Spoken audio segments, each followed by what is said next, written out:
ക്രിസ്തുവിനായി, പ്രവർത്തിച്ചാൽ ക്രിസ്തുവിനായി, മരിച്ചാൽ ക്രിസ്തുവിനായി.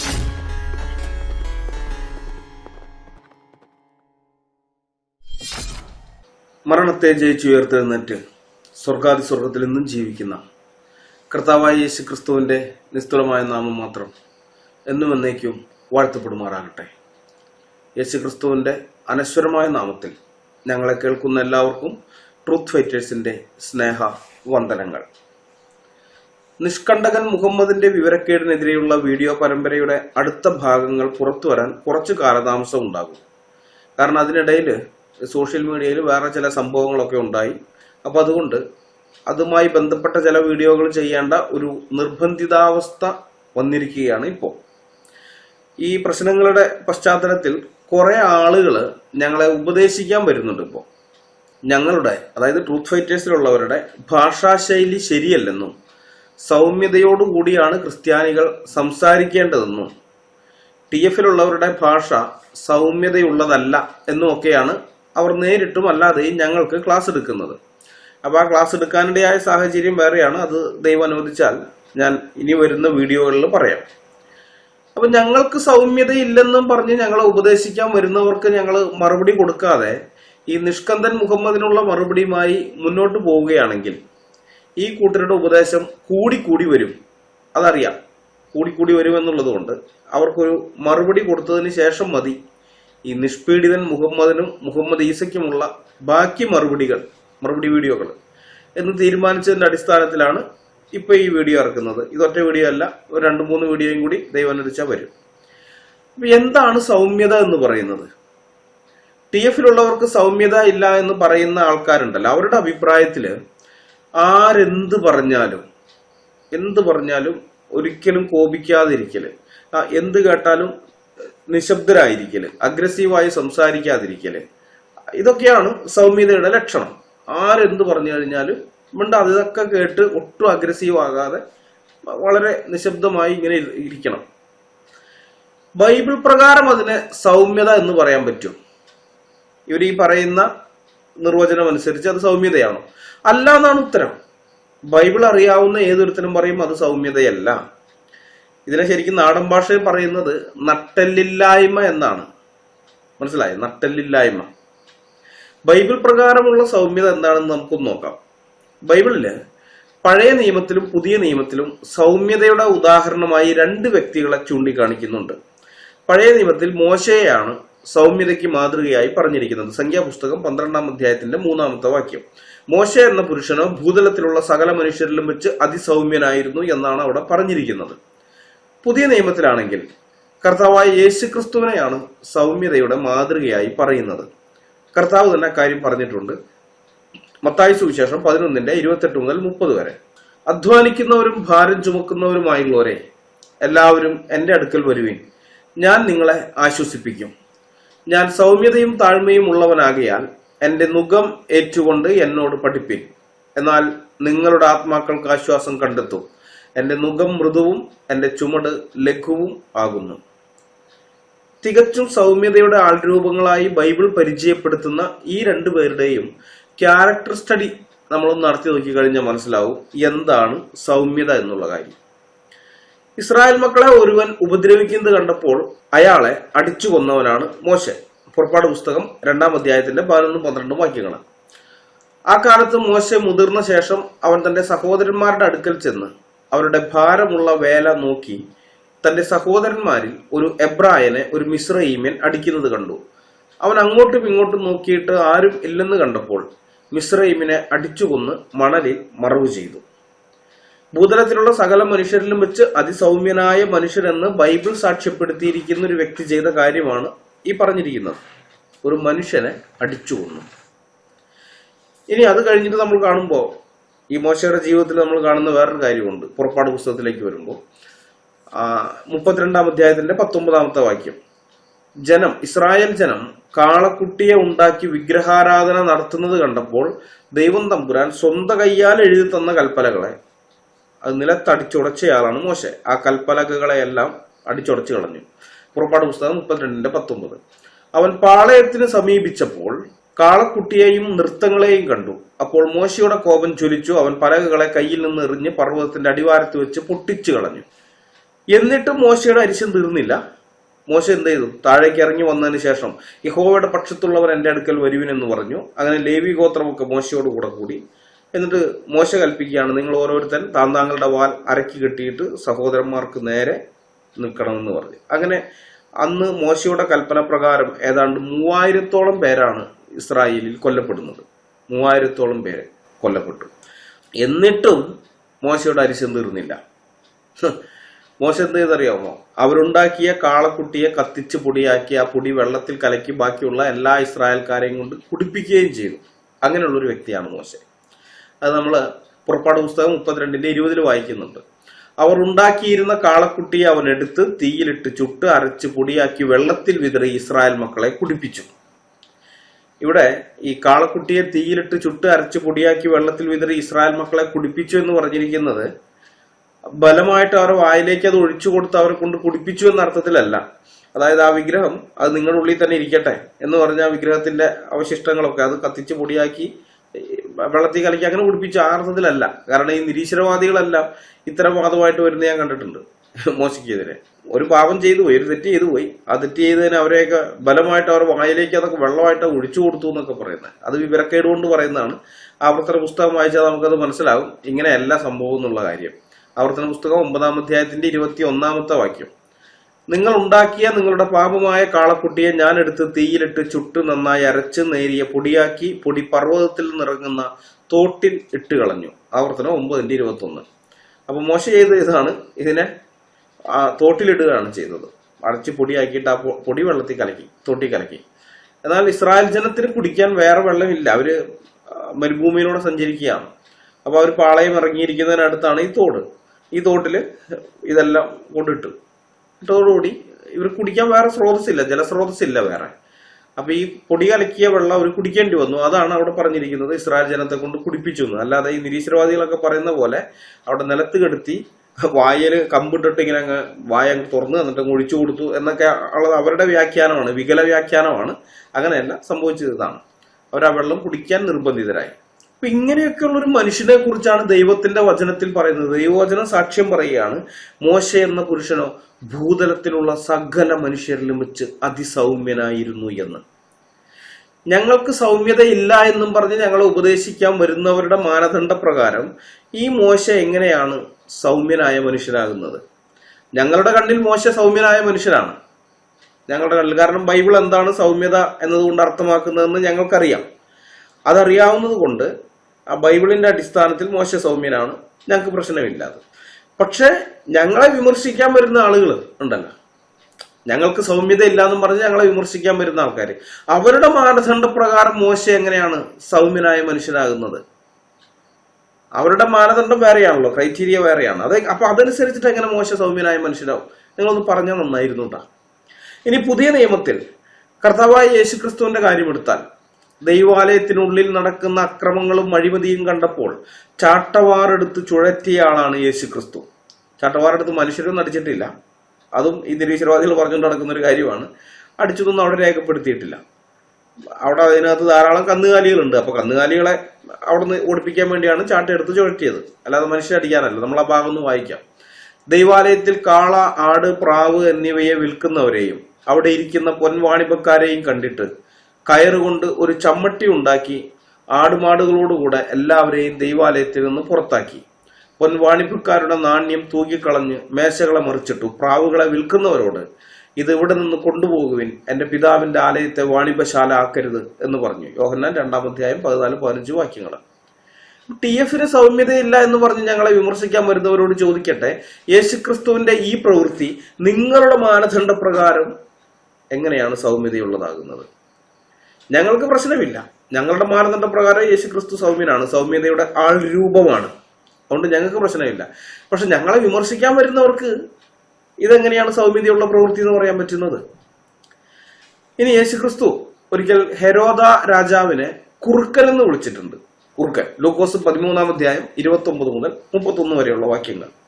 ആ നാഴികയിൽ തന്നെ ചില പരീശന്മാർ അടുത്തു വന്നു, ഇവിടം വിട്ട് പൊയ്ക്കൊള്ളുക, ഹെരോദാവ് നിന്നെ കൊല്ലുവാൻ ഇച്ഛിക്കുന്നു എന്ന് അവനോട് പറഞ്ഞു. അവൻ അവരോട് പറഞ്ഞത്, നിങ്ങൾ പോയി ആ കുറുക്കനോട് ഞാൻ ഇന്നും നാളെയും ഭൂതങ്ങളെ പുറത്താക്കുകയും രോഗശാന്തി വരുത്തുകയും 3-ാം നാളിൽ സമാപിക്കുകയും ചെയ്യും. എങ്കിലും ഇന്നും നാളെയും മറ്റന്നാളും ഞാൻ സഞ്ചരിക്കേണ്ടതാകുന്നു. യെരുശലേമിന് പുറത്തു വെച്ചൊരു പ്രവാചകൻ നശിച്ചു പോകുന്നത് അസംഭവ്യമല്ലോ എന്ന് പറയുവിൻ. TFന്റെ ഭാഷാപ്രയോഗം സൗമ്യതയുള്ളതല്ലെന്നും പറഞ്ഞ് ഞങ്ങളെ വിമർശിക്കാൻ വരുന്നവരോട് ചോദിക്കട്ടെ, ഒരു മനുഷ്യനെ, അതും ഒരു ഭരണാധികാരിയെ കുറുക്കൻ എന്നൊക്കെ വിളിക്കുന്നത് നിങ്ങളുടെ അഭിപ്രായത്തിൽ സൗമ്യമായ ഭാഷാപ്രയോഗമാണോ? ഇനി ഭരണാധികാരി എന്നുള്ളത് പോട്ടെ, ഒരു മനുഷ്യനെ മൃഗത്തിന്റെ പേര് വിളിക്കാമോ? ഞങ്ങൾക്ക് കർത്താവിന്റെ ഭാഷാപ്രയോഗത്തിൽ യാതൊരു പ്രശ്നവുമില്ല, സംശയവുമില്ല. കർത്താവ് സൗമ്യതയുടെ ആൾരൂപമാണെന്നാണ് ഞങ്ങളുടെ വാദം. അതുകൊണ്ട് തന്നെ ഇത് സൗമ്യതയിൽ നിന്ന് വന്ന വാക്കുകളാണ്, അത് ഞങ്ങൾക്കറിയാം. പക്ഷെ ഞങ്ങളെ വിമർശിക്കുന്നവർക്ക് എങ്ങനെയാണ് അത്തരം ഒരു നിലപാടെടുക്കാൻ സാധിക്കുന്നത്? അവർക്ക് എങ്ങനെ പറ്റുക? ഇനി പരീശന്മാരെയും ശാസ്ത്രിമാരെയും യേശു ക്രിസ്തു വിളിച്ചത് എന്തൊക്കെയാണെന്ന് അറിയാമോ? കപടഭക്തിക്കാരെന്നും വെള്ളതാച്ച ശവക്കല്ലറകളെന്നും മൂഢന്മാരെന്നും കുരുടന്മാരെന്നും പാമ്പുകളെന്നും സർപ്പസന്തതികളെന്നും കൊലയാളികളുടെ മക്കളെന്നും ഒക്കെയാണ് യേശു ക്രിസ്തു അവരെ വിളിച്ചിട്ടുള്ളത്. അതറിയാൻ മത്തായി സുവിശേഷം 23-ാം അധ്യായം വായിച്ചാൽ മതി. എന്നിട്ട് ദൈവവചനം നമ്മളോട് പറയുന്നത് യേശു ക്രിസ്തു സൗമ്യതയുള്ള ആളായിരുന്നു, സൗമ്യതയുടെ മാതൃകയാണ്, നമുക്കുള്ള മാതൃകയാണെന്നാണ്. അതെന്തുകൊണ്ടാണ് അങ്ങനെ പറഞ്ഞിരിക്കുന്നത്? ഞങ്ങൾക്ക് സൗമ്യതയില്ല, ഞങ്ങളുടെ ഭാഷാപ്രയോഗം സൗമ്യമായതല്ല എന്നൊക്കെ പറയുന്ന നിങ്ങൾ എന്തുകൊണ്ടാണ് യേശു ക്രിസ്തുവിന്റെ ഭാഷാപ്രയോഗത്തെ കുറിച്ച് അങ്ങനെ ഒരു കാര്യം പറയാത്തത്? എനിക്കറിയാം, ഞാൻ ഈ വീഡിയോ ചെയ്ത് കഴിയുമ്പോൾ വിമർശകന്മാര് വരും.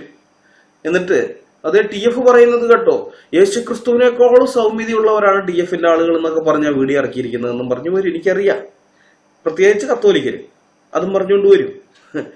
അതൊന്നും അല്ല പറയുന്നത്. കർത്താവിന്റെയൊക്കെ സൗമ്യതയുടെ ഏഴാലത്ത് ഞങ്ങൾ എത്തിയിട്ടില്ല എന്ന് ഞങ്ങൾക്ക് അറിയാം. അതുകൊണ്ട് അങ്ങനെ ഒരു വാദമല്ല വെക്കുന്നത്. പക്ഷെ ഞങ്ങളെ വിമർശിക്കാൻ വരുന്ന ആളുകൾ ഇതിനെ എങ്ങനെയാണ് വിശദീകരിക്കുന്നത്? അതാണ് ഞങ്ങൾക്ക് അറിയേണ്ടത്. ഇനി അപ്പോസ്തലന്മാരുടെ കാര്യം എടുത്തു നോക്കിയാലോ.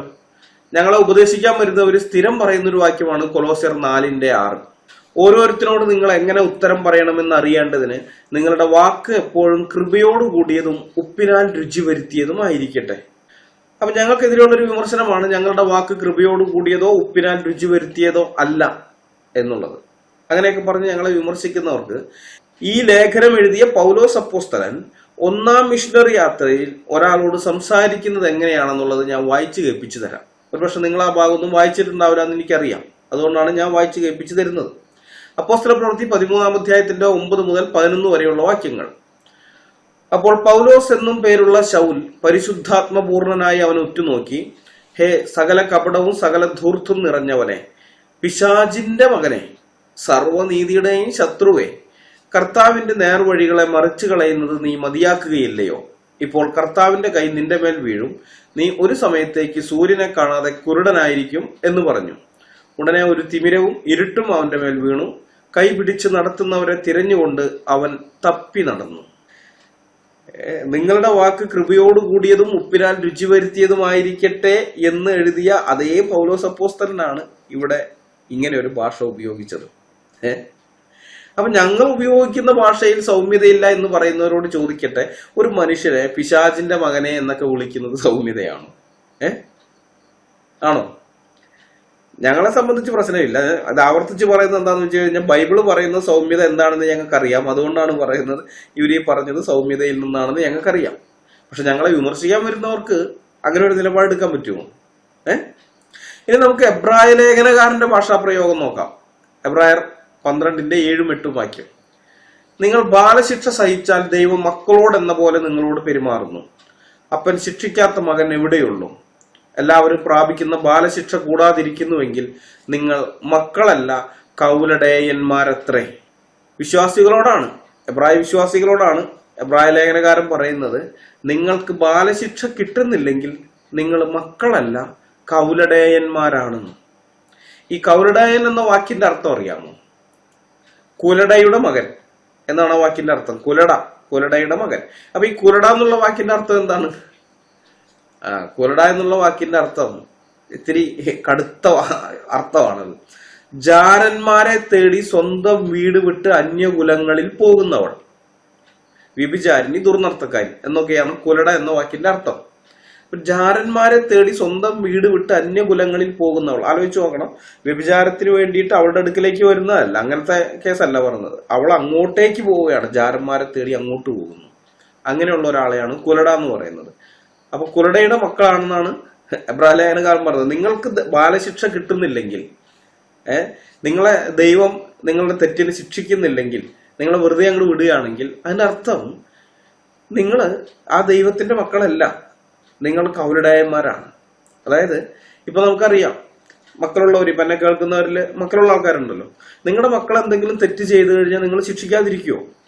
ഉറപ്പായിട്ട് ശിക്ഷിക്കും. അതെന്തിനാ? അവരുടെ നാശത്തിന് വേണ്ടിയാണോ? ഒരിക്കലും അല്ലല്ലോ. അവർ നാളെ തെറ്റ് ചെയ്യാതിരിക്കാൻ വേണ്ടിയിട്ടാണ്, അവരുടെ നന്മയ്ക്ക് വേണ്ടിയിട്ടാണ് ശിക്ഷിക്കുന്നത്. അവർക്കത് തെറ്റാണെന്ന് ബോധ്യപ്പെടുത്തി കൊടുത്ത് നാളെ അത് ചെയ്യാതിരിക്കാൻ, ആവർത്തിക്കാതിരിക്കാൻ വേണ്ടി നമ്മൾ അവരെ ശിക്ഷിക്കുന്നു. അപ്പൊ അത് അവരെ സ്നേഹിക്കുന്നുണ്ട്, നമ്മുടെ മക്കളായതുകൊണ്ട്. ഇപ്പൊ അയൽവക്കത്ത്, നിങ്ങളുടെ അയൽവക്കത്തുള്ള ഏതെങ്കിലും പിള്ളേർ അങ്ങനെയുള്ള തെറ്റ് ചെയ്യുന്നുണ്ടോ? നിങ്ങൾ പോയി അവരെ ശിക്ഷിക്കാറുണ്ടോ? ഇല്ലല്ലോ. കാരണം അത് നിങ്ങളുടെ മക്കളല്ല.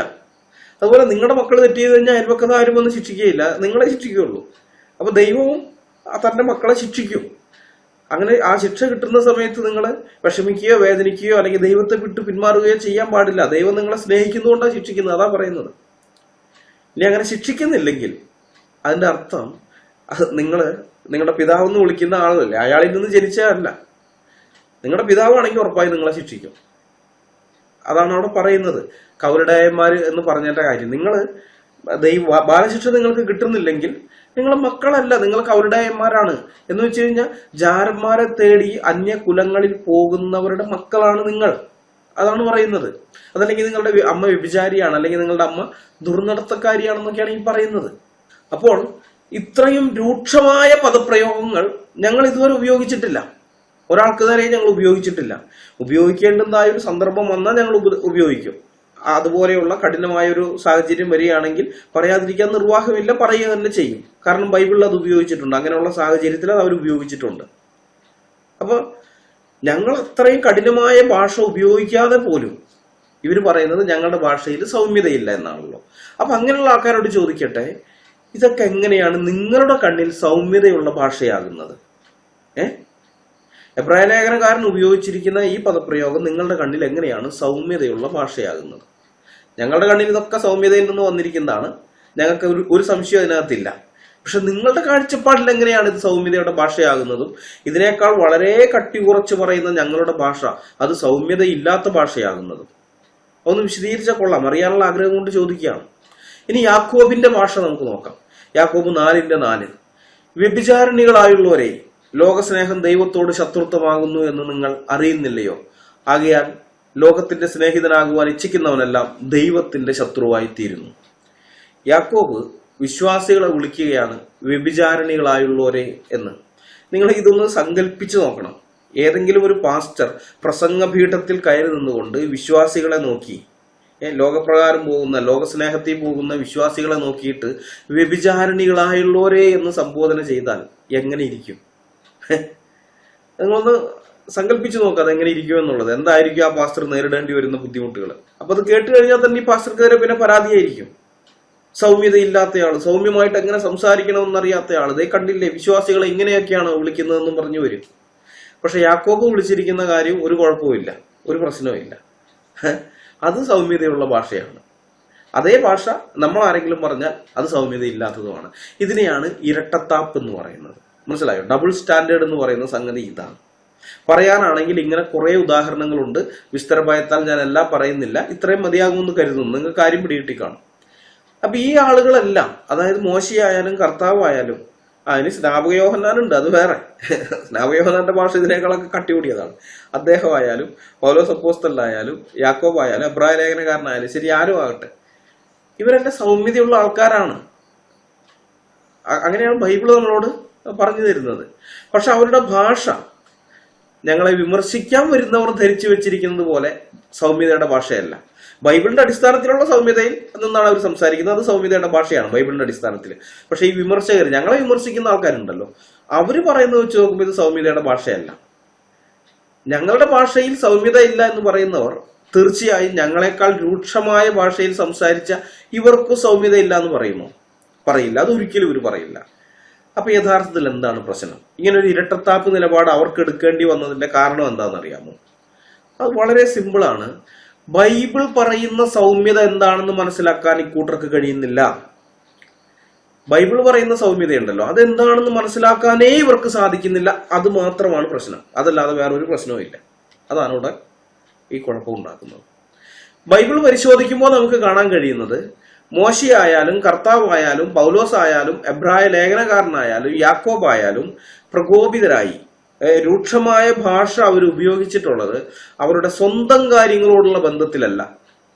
സ്വന്തം കാര്യങ്ങളോടുള്ള ബന്ധത്തിൽ അവർ ഒരിക്കലും ഇതുപോലെ രൂക്ഷമായ ഭാഷ ആരുടേയും ഉപയോഗിച്ചിട്ടില്ല. മോശയെ ഭൂതലത്തിലുള്ള സകല മനുഷ്യരിലും വെച്ച് അതിസൗമ്യൻ എന്ന് ദൈവവചനം സാക്ഷ്യപ്പെടുത്തുന്നത് എപ്പോഴാണെന്ന് അറിയാമോ? സാഹചര്യം. മോശ ഒരു കൂശ്യ സ്ത്രീയെ വിവാഹം കഴിച്ചത് നിമിത്തം മോശയുടെ ചേട്ടനും ചേച്ചിയും, അതായത് അഹരോനും മിരിയാമും അവനെ പറ്റി ദുഷിച്ചു പറഞ്ഞു. അവർക്ക് ഇഷ്ടപ്പെട്ടില്ല ഈ കൂശ്യ സ്ത്രീ. കുശ എന്ന് പറഞ്ഞ എത്യോപ്യൻ സ്ത്രീയാണ്, കറുത്ത നിറമാണ്, ഈ കളർ ഇപ്പൊ എന്റെ പോലെയൊക്കെ. ഇതൊരു പ്രശ്നമാണ്, പല ആൾക്കാർക്കും പ്രശ്നമാണ്. എന്നെ ഇപ്പൊ സോഷ്യൽ മീഡിയയിൽ ഇത് പറഞ്ഞുകൊണ്ട് ആൾക്കാർ അപമാനിക്കുന്നുണ്ട്. കത്തോലിക്കര്, റോമൻ കത്തോലിക്കരെന്ന് പറയുന്നവരെല്ലാം ഇത്ര നാൾ അവർക്ക് എന്റെ നിറം പ്രശ്നമായിരുന്നില്ല. ഇപ്പൊ എന്റെ നിറം അവർക്ക് വലിയ പ്രശ്നമാണ്. ആ നിറമൊക്കെ പറഞ്ഞ് അവർ അവഹേളിക്കുന്നുണ്ട്. ഇത് പണ്ടേ ഉള്ളതാണ്. അപ്പോ മോശയെ ഇത് പറഞ്ഞ മോശയുടെ ഭാര്യ കറുത്തവളാണ്, അത് അവർക്ക് ഇഷ്ടപ്പെട്ടിട്ടില്ല. അപ്പൊ അതും പറഞ്ഞുകൊണ്ട് അവർ മോശയ്ക്കെതിരെ വരികയാണ്. നിന്നിലൂടെ മാത്രമേ ദൈവം സംസാരിച്ചിട്ടുള്ളൂ, ഞങ്ങളിലൂടെയും സംസാരിച്ചില്ല എന്നൊക്കെ അവർ ചോദിക്കുകയാണ്. അതൊരു പേഴ്സണൽ ഇഷ്യൂ ആണ്, മോശയുടെ പേഴ്സണൽ ഇഷ്യൂ ആണ്. മോശയുടെ കുടുംബത്തിനകത്ത് മോശയുടെ സഹോദരങ്ങൾ മോശയ്ക്കെതിരെ സംസാരിക്കുന്നു, മോശയുടെ ഭാര്യയെക്കുറിച്ച് അല്ലെങ്കിൽ അവരുടെ കുടുംബത്തെക്കുറിച്ച്. അതിനകത്തുള്ള പ്രശ്നമാണത്. അവിടെ മോശ ഒരക്ഷരം മിണ്ടുന്നില്ല. മോശ എന്തെങ്കിലും പറഞ്ഞതായിട്ട് അവിടെ ഇല്ല. യഹോവ അത് കേട്ടു. മോശ അത് കേട്ടോ ഇല്ലയോ എന്നും കൂടി പറഞ്ഞിട്ടില്ല, പക്ഷെ യഹോവ കേട്ടു. അപ്പോഴാണ് ദൈവവചനം പറയുന്നത്, മോശ എന്ന പുരുഷനോ ഭൂതലത്തിലുള്ള സകല മനുഷ്യരിലും വെച്ച് അതിസൗമ്യനായിരുന്നു എന്ന്. മനസ്സിലായോ? മോശ കോപിച്ചതായിട്ട് നമ്മൾ കാണുന്ന സന്ദർഭമുണ്ട്. അതൊക്കെ എപ്പോഴായിരുന്നു?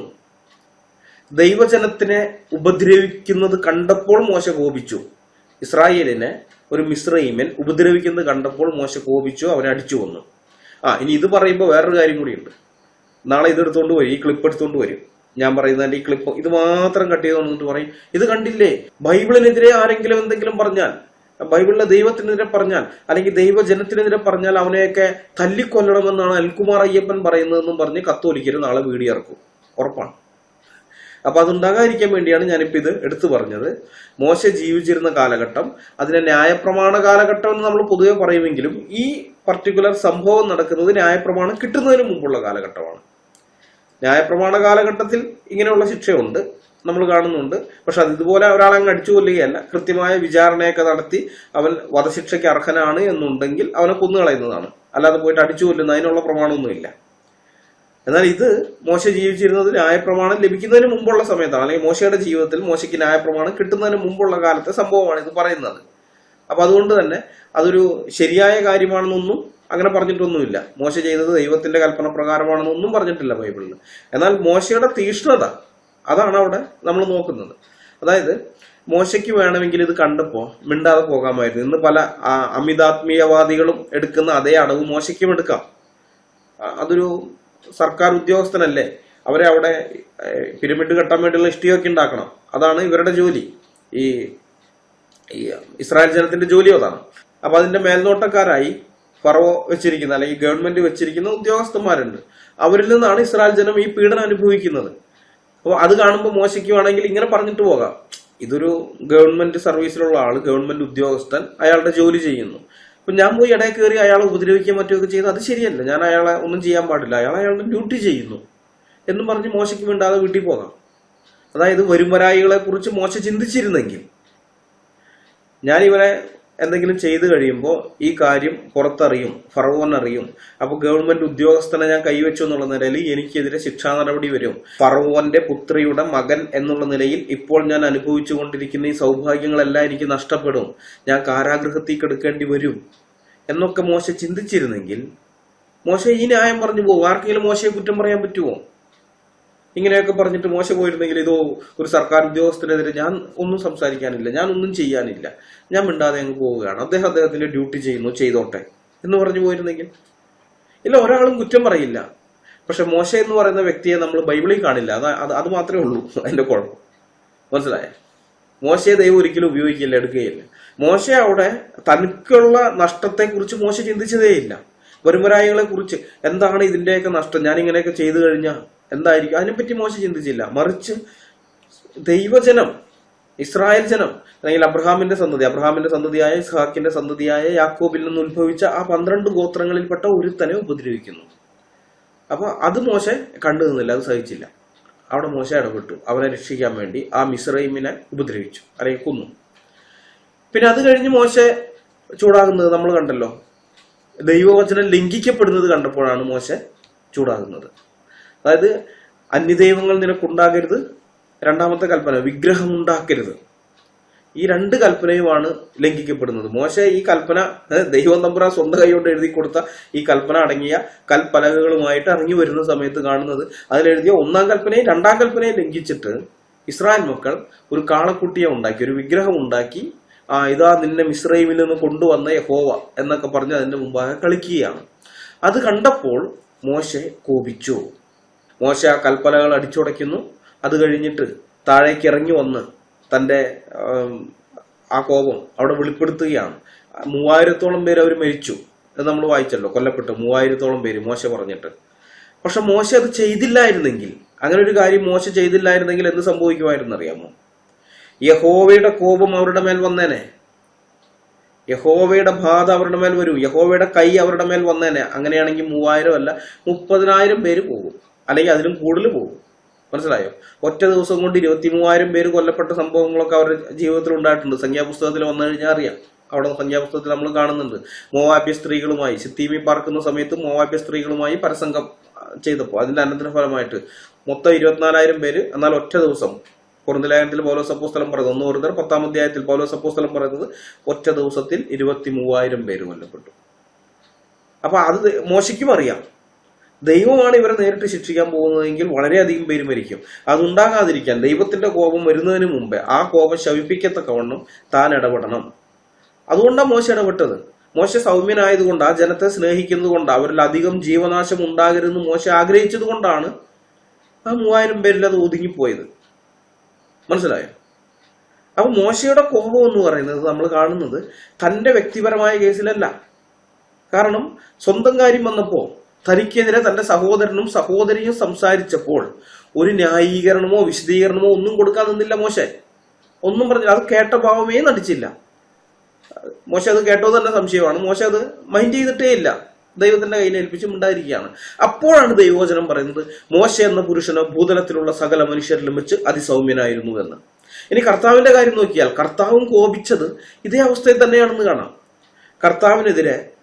കർത്താവിനെ വിചാരണ ചെയ്യുന്ന സമയത്ത് കള്ളസാക്ഷികളെ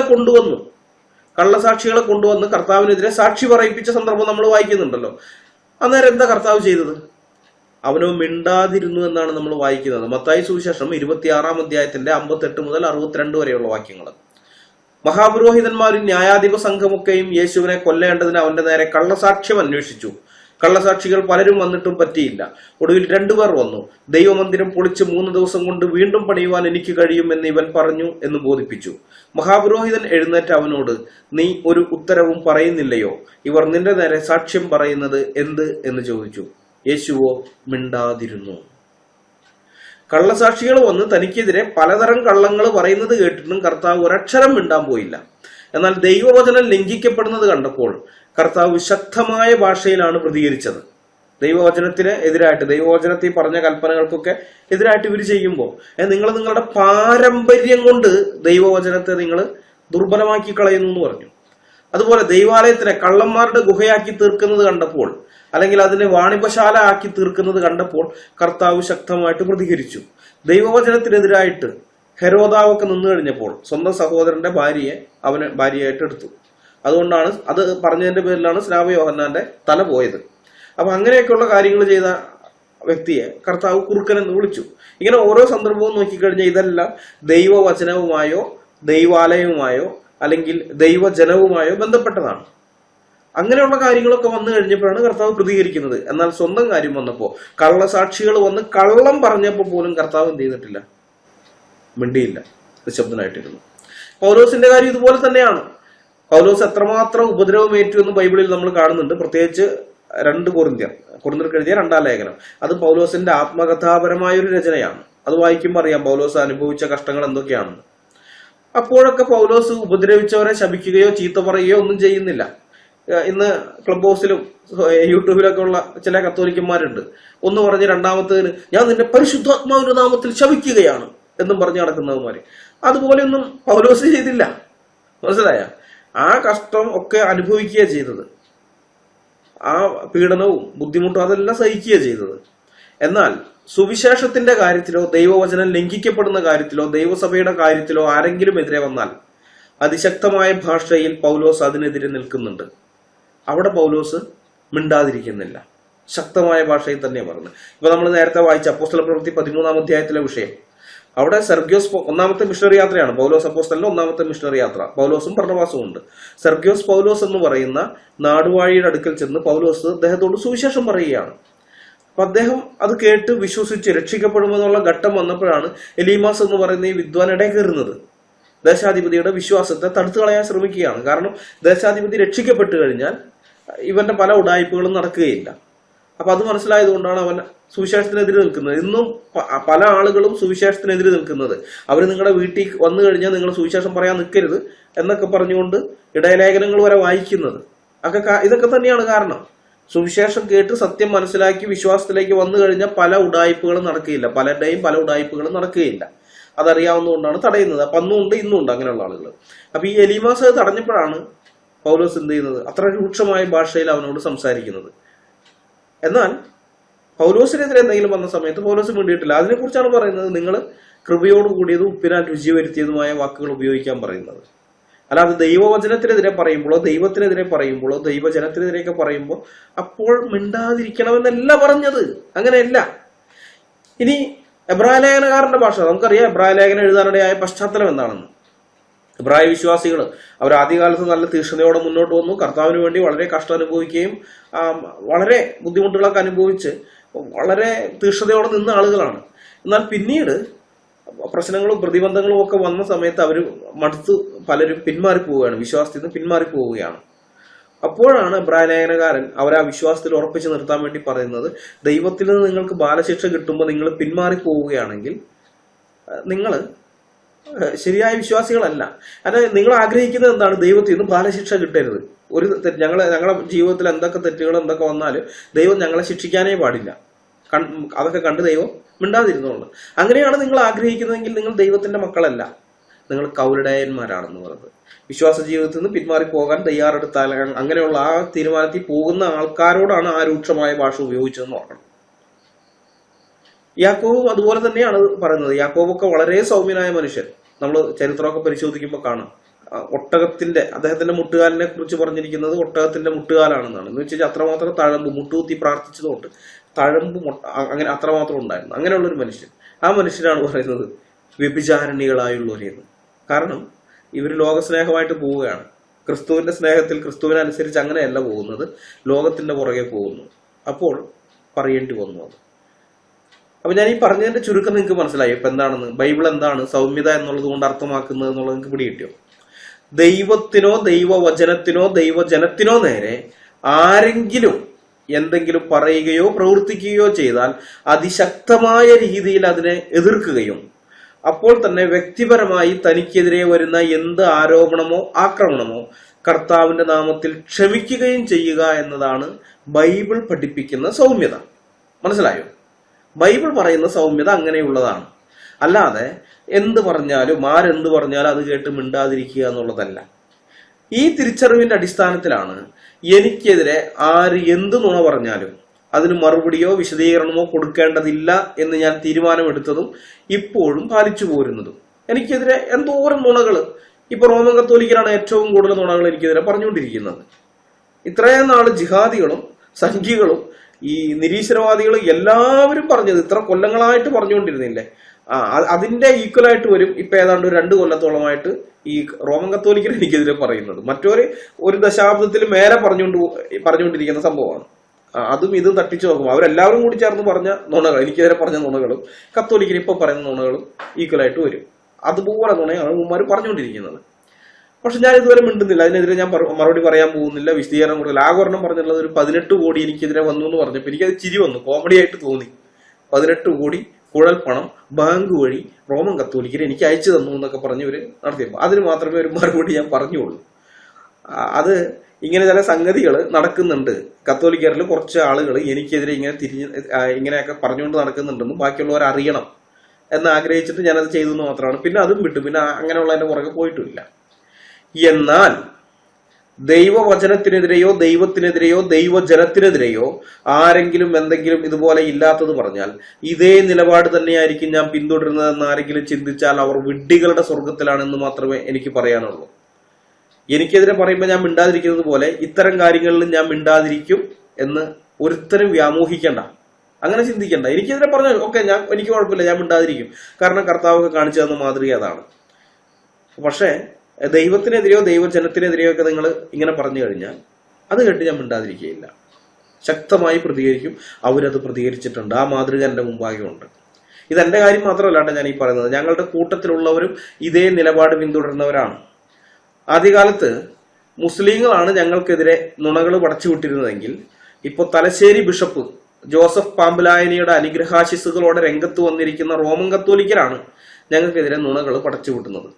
വ്യക്തിപരമായി ഞങ്ങളെ മാത്രം ബാധിക്കുന്ന അത്തരം ആരോപണങ്ങളെ ഞങ്ങൾ ഇതുവരെ അവഗണിക്കുകയാണ് ചെയ്തിട്ടുള്ളത്. ഇനിയും ഞങ്ങൾ അവഗണിക്കും, അതിൽ മാറ്റമൊന്നുമില്ല. ഞാൻ ചില ഉദാഹരണങ്ങൾ പറയാം. തൃശ്ശൂർ ജില്ലയിൽ മുരിയാട് എന്ന സ്ഥലത്തുള്ള ഒരു കൾട്ട് പ്രസ്ഥാനമാണ് എംബറർ ഇമ്മാനുവൽ എന്ന് പറയുന്ന ഒരു സാധനം. കത്തോലിക്കരിൽ നിന്നും പിരിഞ്ഞ് ഉണ്ടായ ഒരു സ്ഥാപനമാണ്. ജോസഫ് പൊന്നാറ എന്ന മുൻ കത്തോലിക്ക ധ്യാനഗുരുവാണ് ആ കൾട്ട് പ്രസ്ഥാനം ആരംഭിച്ചത്. തുടക്കകാലത്ത് ധാരാളം അച്ഛന്മാരും കന്യാസ്ത്രീകളും ഒക്കെ അതിലുണ്ടായിരുന്നു. ഈ മുരിയാട് എന്ന് പറയുന്ന സ്ഥലം എന്റെ നാടാണ്, എന്റെ ഗ്രാമം. ഞാനിപ്പോൾ അവിടെ താമസിക്കുന്നില്ല, പക്ഷെ എന്റെ നാടാണ്. അതുകൊണ്ട് ഈ എംബറർ ഇമ്മാനുവൽ സ്റ്റാർട്ട് ചെയ്ത കാലം മുതലേയുള്ള കാര്യങ്ങൾ എനിക്കറിയാം, തുടക്കം മുതലേ ഉള്ളത്. ഞാൻ ആ സമയത്ത് അവിടെ നാട്ടിലുണ്ട്, മുരിയാടുള്ള സമയത്താണ്. ഈ എംബറർ ഇമ്മാനുവലിലെ 1000 പേരെ എടുത്താൽ അതിൽ 990 പേരും കത്തോലിക്കരാണ്. 10 പേര് വേറെ സഭാവിഭാഗങ്ങളിൽ നിന്നോ ഹിന്ദുക്കളിൽ നിന്നോ വന്ന ആൾക്കാർ കാണും. 1000-ൽ 990 പേരും കത്തോലിക്കരിൽ നിന്ന് തന്നെ വന്ന ആളുകളാണ്. അപ്പൊ ഈ എംബറർ ഇമ്മാനുവലിനെതിരെ ഞങ്ങളുടെ കൂട്ടത്തിലുള്ള ഷിജുമോൻ ബ്രദർ വീഡിയോ ചെയ്തിട്ടുണ്ട്. അതിന്റെ പേരിൽ അദ്ദേഹം ക്രൂരമായി ആക്രമിക്കപ്പെട്ടിട്ടുണ്ട്. കള്ളക്കേസുകൾ പലതും അവർ അദ്ദേഹത്തിനെതിരെ കൊടുത്തു. ഇപ്പോഴും ആ കേസുകൾ അദ്ദേഹം നേരിടുന്നുണ്ട്. ഈ കേസുകൾ നേരിടാൻ വേണ്ടി വക്കീലിന് കൊടുക്കാനുള്ള ഫീസ് അദ്ദേഹം തന്റെ പോക്കറ്റിൽ നിന്നാണ് എടുത്തു കൊടുക്കുന്നത്. മനസ്സിലായോ? നിങ്ങളൊരു കാര്യം ഓർക്കണം, ഷിജുമോൻ ബ്രദറൻ സഭക്കാരനാണ്. മനസ്സിലായോ? ബ്രദറുകാർ ആരെങ്കിലും എംബറർ ഇമ്മാനുവലിൽ ചേർന്നതിന്റെ പേരിലല്ല അദ്ദേഹം അവർക്കെതിരെ വീഡിയോകൾ ചെയ്തതും അവരെ സമൂഹത്തിൽ തുറന്നു കാണിച്ചതും. അവരുടെ കൂട്ടത്തിൽ ചേർന്ന 99% പേരും റോമൻ കത്തോലിക്ക മതവിശ്വാസികളാണ്. ഒരാൾ അതിനകത്ത് ചേർന്ന് കഴിഞ്ഞാൽ 6 മാസത്തെ സമയമാണ് എംബറർ ഇമ്മാനുവലുകാരി അയാൾക്ക് നൽകുന്നത്. അതിനുള്ളിൽ അയാളുടെ ഭാര്യയെയും അവരുടെ ആ വിശ്വാസത്തിലേക്ക് എത്തിച്ചിരിക്കണം. ആ സമയത്തിനുള്ളിൽ ഭാര്യ എംബറർ വിശ്വാസി ആയില്ലെങ്കിൽ അവർ അയാളോട് പറയും, നീ ദൈവത്തിന്റെ ജീനാണ്, നിന്റെ ഭാര്യ സാത്താന്റെ ജീനാണ്. അപ്പൊ ദൈവത്തിന്റെ ജീനും സാത്താന്റെ ജീനും കൂടിക്കുഴയാൻ പാടില്ല, അതുകൊണ്ട് നീ അവളെ ഡിവോഴ്സ് ചെയ്യണമെന്ന്. ഇനി ഒരു സ്ത്രീയാണ് അവരുടെ കൂട്ടത്തിൽ ചേരുന്നതെങ്കിലും ഇത് തന്നെയാണ് അവരോട് പറയുക. 6 മാസം കൊണ്ട് ഭർത്താവിനെ ആ വിശ്വാസത്തിൽ എത്തിക്കാൻ സാധിച്ചില്ലെങ്കിൽ അയാളെ ഡൈവോഴ്സ് ചെയ്യാൻ അവർ ആവശ്യപ്പെടും. യൂറോപ്പിലും അമേരിക്കയിലും ഓസ്ട്രേലിയയിലുമുള്ള റോമൻ കത്തോലിക്കരിൽ പലരും ഇവരുടെ കെണിയിൽ വീഴുകയും അനന്തരഫലമായി പല കുടുംബങ്ങളിലും ഡിവോഴ്സ് നടക്കുകയും ചെയ്തു. വിദേശങ്ങളിൽ വെച്ച് ഇവരുടെ കെണിയിൽ വീണ പല പുരുഷന്മാരും നാട്ടിലെത്തുമ്പോൾ അവരുടെ കുടുംബസ്വത്തടക്കം വിറ്റ് ആ കാശ് എംബറർ ഇമ്മാനുവലുകാർക്ക് ഏൽപ്പിച്ചിട്ടാണ് തിരിച്ചു പോകുന്നത്. അതുപോലെ ഇവരുടെ കൂട്ടത്തിൽ ചേർന്ന പല സ്ത്രീകളും നാട്ടിലെത്തുമ്പോൾ അവരുടെ ആഭരണങ്ങളൊക്കെ വിറ്റ് ആ പണവും മുരിയാട് എംബറർ ഇമ്മാനുവലുകാരടുത്ത് കൊണ്ട് കൊടുത്തിട്ടാണ് തിരിച്ചു പോകുന്നത്. അപ്പൊ ഈ അവസ്ഥയിലാണ് UK-യിലുള്ള മാത്യു ചെമ്പുകണ്ടത്തിൽ എന്ന വ്യക്തി എന്നെ വിളിച്ചിട്ട് അപ്പോളജിസ്റ്റുകൾ എന്ന നിലയിൽ നിങ്ങൾ ഈ കൾട്ടിനെതിരെ പ്രതികരിക്കണമെന്ന് എന്നോട് പറയുന്നത്. അന്ന് മാത്യു ചെമ്പുകണ്ടത്തിൽ റോമൻ കത്തോലിക്ക മതത്തിലേക്ക് തിരിച്ചു പോയിട്ടില്ല, പെന്തക്കോസ്തുകാരനായിട്ടിരിക്കുന്ന സമയമാണ്. UK-യിലെ പല റോമൻ കത്തോലിക്ക കുടുംബങ്ങളും ഡിവോഴ്സ് ആയതും ഡിവോഴ്സിന്റെ വക്കിലെത്തി നിൽക്കുന്നതുമെല്ലാം അദ്ദേഹം എന്നോട് പറഞ്ഞു. അപ്പൊ ഞാൻ നോക്കിയപ്പോൾ ഈ വിഷയത്തിൽ എന്നേക്കാൾ അറിവുള്ളത് ഷിജുമോൻ ബ്രദറിനാണ്. ഞാൻ ഇസ്ലാമിന്റെ പുറകെ റിസർച്ചുമായി നടന്നതുപോലെയാണ് ഷിജു ബ്രദർ ഈ എംബറർ ഇമ്മാനുവലിന്റെ പുറകെ പോയിട്ടുള്ളത്. അതുകൊണ്ട് മാത്യു ചെമ്പുകണ്ടത്തിനോട് ഞാൻ പറഞ്ഞു, എന്നേക്കാൾ നന്നായി ഈ വിഷയം കൈകാര്യം ചെയ്യാൻ പറ്റുന്ന ഒരാൾ ഞങ്ങളുടെ കൂട്ടത്തിലുണ്ട്, ഞാൻ അദ്ദേഹത്തിന്റെ ഫോൺ നമ്പർ തരാം, നിങ്ങൾ അദ്ദേഹവുമായിട്ട് ബന്ധപ്പെട്ടോ എന്ന് പറഞ്ഞ് ഞാൻ ഷിജു ബ്രദറിന്റെ ഫോൺ നമ്പർ ഈ മാത്യു ചെമ്പുകണ്ടത്തിന് കൊടുക്കുകയാണ്. പിന്നെ അവർ തമ്മിലായിരുന്നു സംഭാഷണം. അതിന്റെ അനന്തരഫലമായിട്ട് ഈ എംബർ ഇമ്മാനുവലുകാർക്കെതിരെ ഞങ്ങൾ ഫേസ്ബുക്ക് ഗ്രൂപ്പ് തുടങ്ങി. ഫേസ്ബുക്ക് മാത്രമല്ല, ഗ്രൂപ്പ് മാത്രമല്ല, പേജും തുടങ്ങി. ഫേസ്ബുക്ക് പേജ്, യൂട്യൂബ് ചാനലൊക്കെ തുടങ്ങി വീഡിയോകളൊക്കെ അതിൽ അപ്ലോഡ് ചെയ്യാൻ ആരംഭിച്ചു. അതോടെ അവന്മാരുടെ വെട്ടിക്കിളി ആക്രമണമായിരുന്നു. ഒടുക്കത്തെ റിപ്പോർട്ടടി. അവന്മാർക്കെതിരെയുള്ള ഞങ്ങളുടെ ഫേസ്ബുക്ക് ഗ്രൂപ്പ് പോയി, പേജ് പോയി, യൂട്യൂബ് ചാനലും പോയി. ഇവർ റിപ്പോർട്ട് ചെയ്ത് കൂട്ടിക്കുന്നതാണ്. ഞങ്ങൾ ഇതൊക്കെ വീണ്ടും ഉണ്ടാക്കി. പിന്നീട് അവർ ആ ഗ്രൂപ്പും പേജും മാത്രമല്ല റിപ്പോർട്ട് ചെയ്തത്, ഗ്രൂപ്പിന്റെ അഡ്മിൻ ആയിരിക്കുന്നവരുടെ പ്രൊഫൈലുകളും അതുപോലെ ആ ഗ്രൂപ്പിൽ പോസ്റ്റുകൾ ഇടുന്നവരുടെ പ്രൊഫൈലുകളൊക്കെ അവർ റിപ്പോർട്ട് അടിച്ച് പൂട്ടിച്ചു കളഞ്ഞു. അപ്പൊ സഹോദരന്മാർ അതിന് നേരിട്ടത് പുതിയ പ്രൊഫൈലുകൾ എടുത്ത് കൂടുതൽ ഫേസ്ബുക്ക് ഗ്രൂപ്പുകൾ, ഇവർക്കെതിരെ കൂടുതൽ ഗ്രൂപ്പുകളും പേജുകളൊക്കെ ഉണ്ടാക്കിക്കൊണ്ടാണ് അതിന് നേരിടുന്നത്. എനിക്കറിയാവുന്ന ഒരു സഹോദരനുണ്ട്. 3 മാസമായപ്പോഴേക്കും 14ാമത്തെ പ്രൊഫൈലാണ് അദ്ദേഹത്തിന് എടുക്കേണ്ടി വന്നത്. അതിന് ഓരോ പ്രൊഫൈലും റിപ്പോർട്ട് അടിക്കുന്നു, പോകുന്നു, അടുത്ത പ്രൊഫൈൽ ഉണ്ടാക്കുന്നു, അതും പോകുന്നു. 14ാമത്തെ പ്രൊഫൈല് 3 മാസം ആകുമ്പോഴേക്കും 14ാമത്തെ പ്രൊഫൈൽ എടുത്ത ഒരാള്. അത്രമാത്രം സൈബർ അറ്റാക്കാണ് സഹോദരന്മാർ നേരിട്ടത്. ഈ സഹോദരന്മാരെല്ലാവരും പ്രൊട്ടസ്റ്റന്റുകാരായിരുന്നു, ഓർക്കണം. അത് നിങ്ങൾ പ്രത്യേകം ശ്രദ്ധിക്കണം. ഇവരെല്ലാം പ്രൊട്ടസ്റ്റന്റുകാരാണ്, കത്തോലിക്കരല്ല. ഞാൻ ഈ പറഞ്ഞ ആളുകൾ, ഈ ആക്രമണമൊക്കെ, സൈബർ ആക്രമണം നേരിടേണ്ടി വന്നവര്. ഷിജുമോൻ ബ്രദർ അവരെ തുറന്നു കാണിച്ചുകൊണ്ട് കുറെ വീഡിയോകളൊക്കെ ഇറക്കിയിരുന്നു. അപ്പോൾ ഓരോ വീഡിയോയും ഇറക്കി കഴിഞ്ഞാൽ 2 or 3 ദിവസത്തേക്ക് മാത്രമേ വീഡിയോ ചാനലിൽ ഉണ്ടാവുകയുള്ളൂ. അപ്പോഴേക്കും ഇവന്മാർ മാസ് റിപ്പോർട്ടിംഗ് നടത്തിയത് യൂട്യൂബ് ചാനലിൽ നിന്ന് എടുത്തു കളഞ്ഞിട്ടുണ്ടാകും. എന്നാലും ആ മനുഷ്യൻ വീണ്ടും വീഡിയോ ഇറക്കും, വീണ്ടും ഇത് പോകും. ഇതൊക്കെ അങ്ങനെ നടക്കുകയാണ് ആ സമയത്ത്. അപ്പൊ ഈ ഞങ്ങൾ ഇങ്ങനെയൊക്കെയുള്ള കാര്യങ്ങൾ ചെയ്തത് ഈ എംബർ ഇമ്മാനുവൽ എന്ന് പറയുന്ന കൾട്ട് മുഖാന്തരം പ്രൊട്ടസ്റ്റന്റുകാരായ ഞങ്ങൾക്ക് എന്തെങ്കിലും ദോഷം ഉണ്ടായിട്ടല്ല. ഞങ്ങളുടെ കൂട്ടത്തിലുള്ള ആൾക്കാർ ഇതിനകത്ത് വിട്ടുപോകുന്നു, അവരുടെ കുടുംബം തകരുന്നു, അതുകൊണ്ടൊന്നുമല്ല. അതിൻ്റെ അകത്ത് പോകുന്നത് ഞാൻ പറഞ്ഞില്ല, 99% റോമൻ കത്തോലിക്കരാണ്.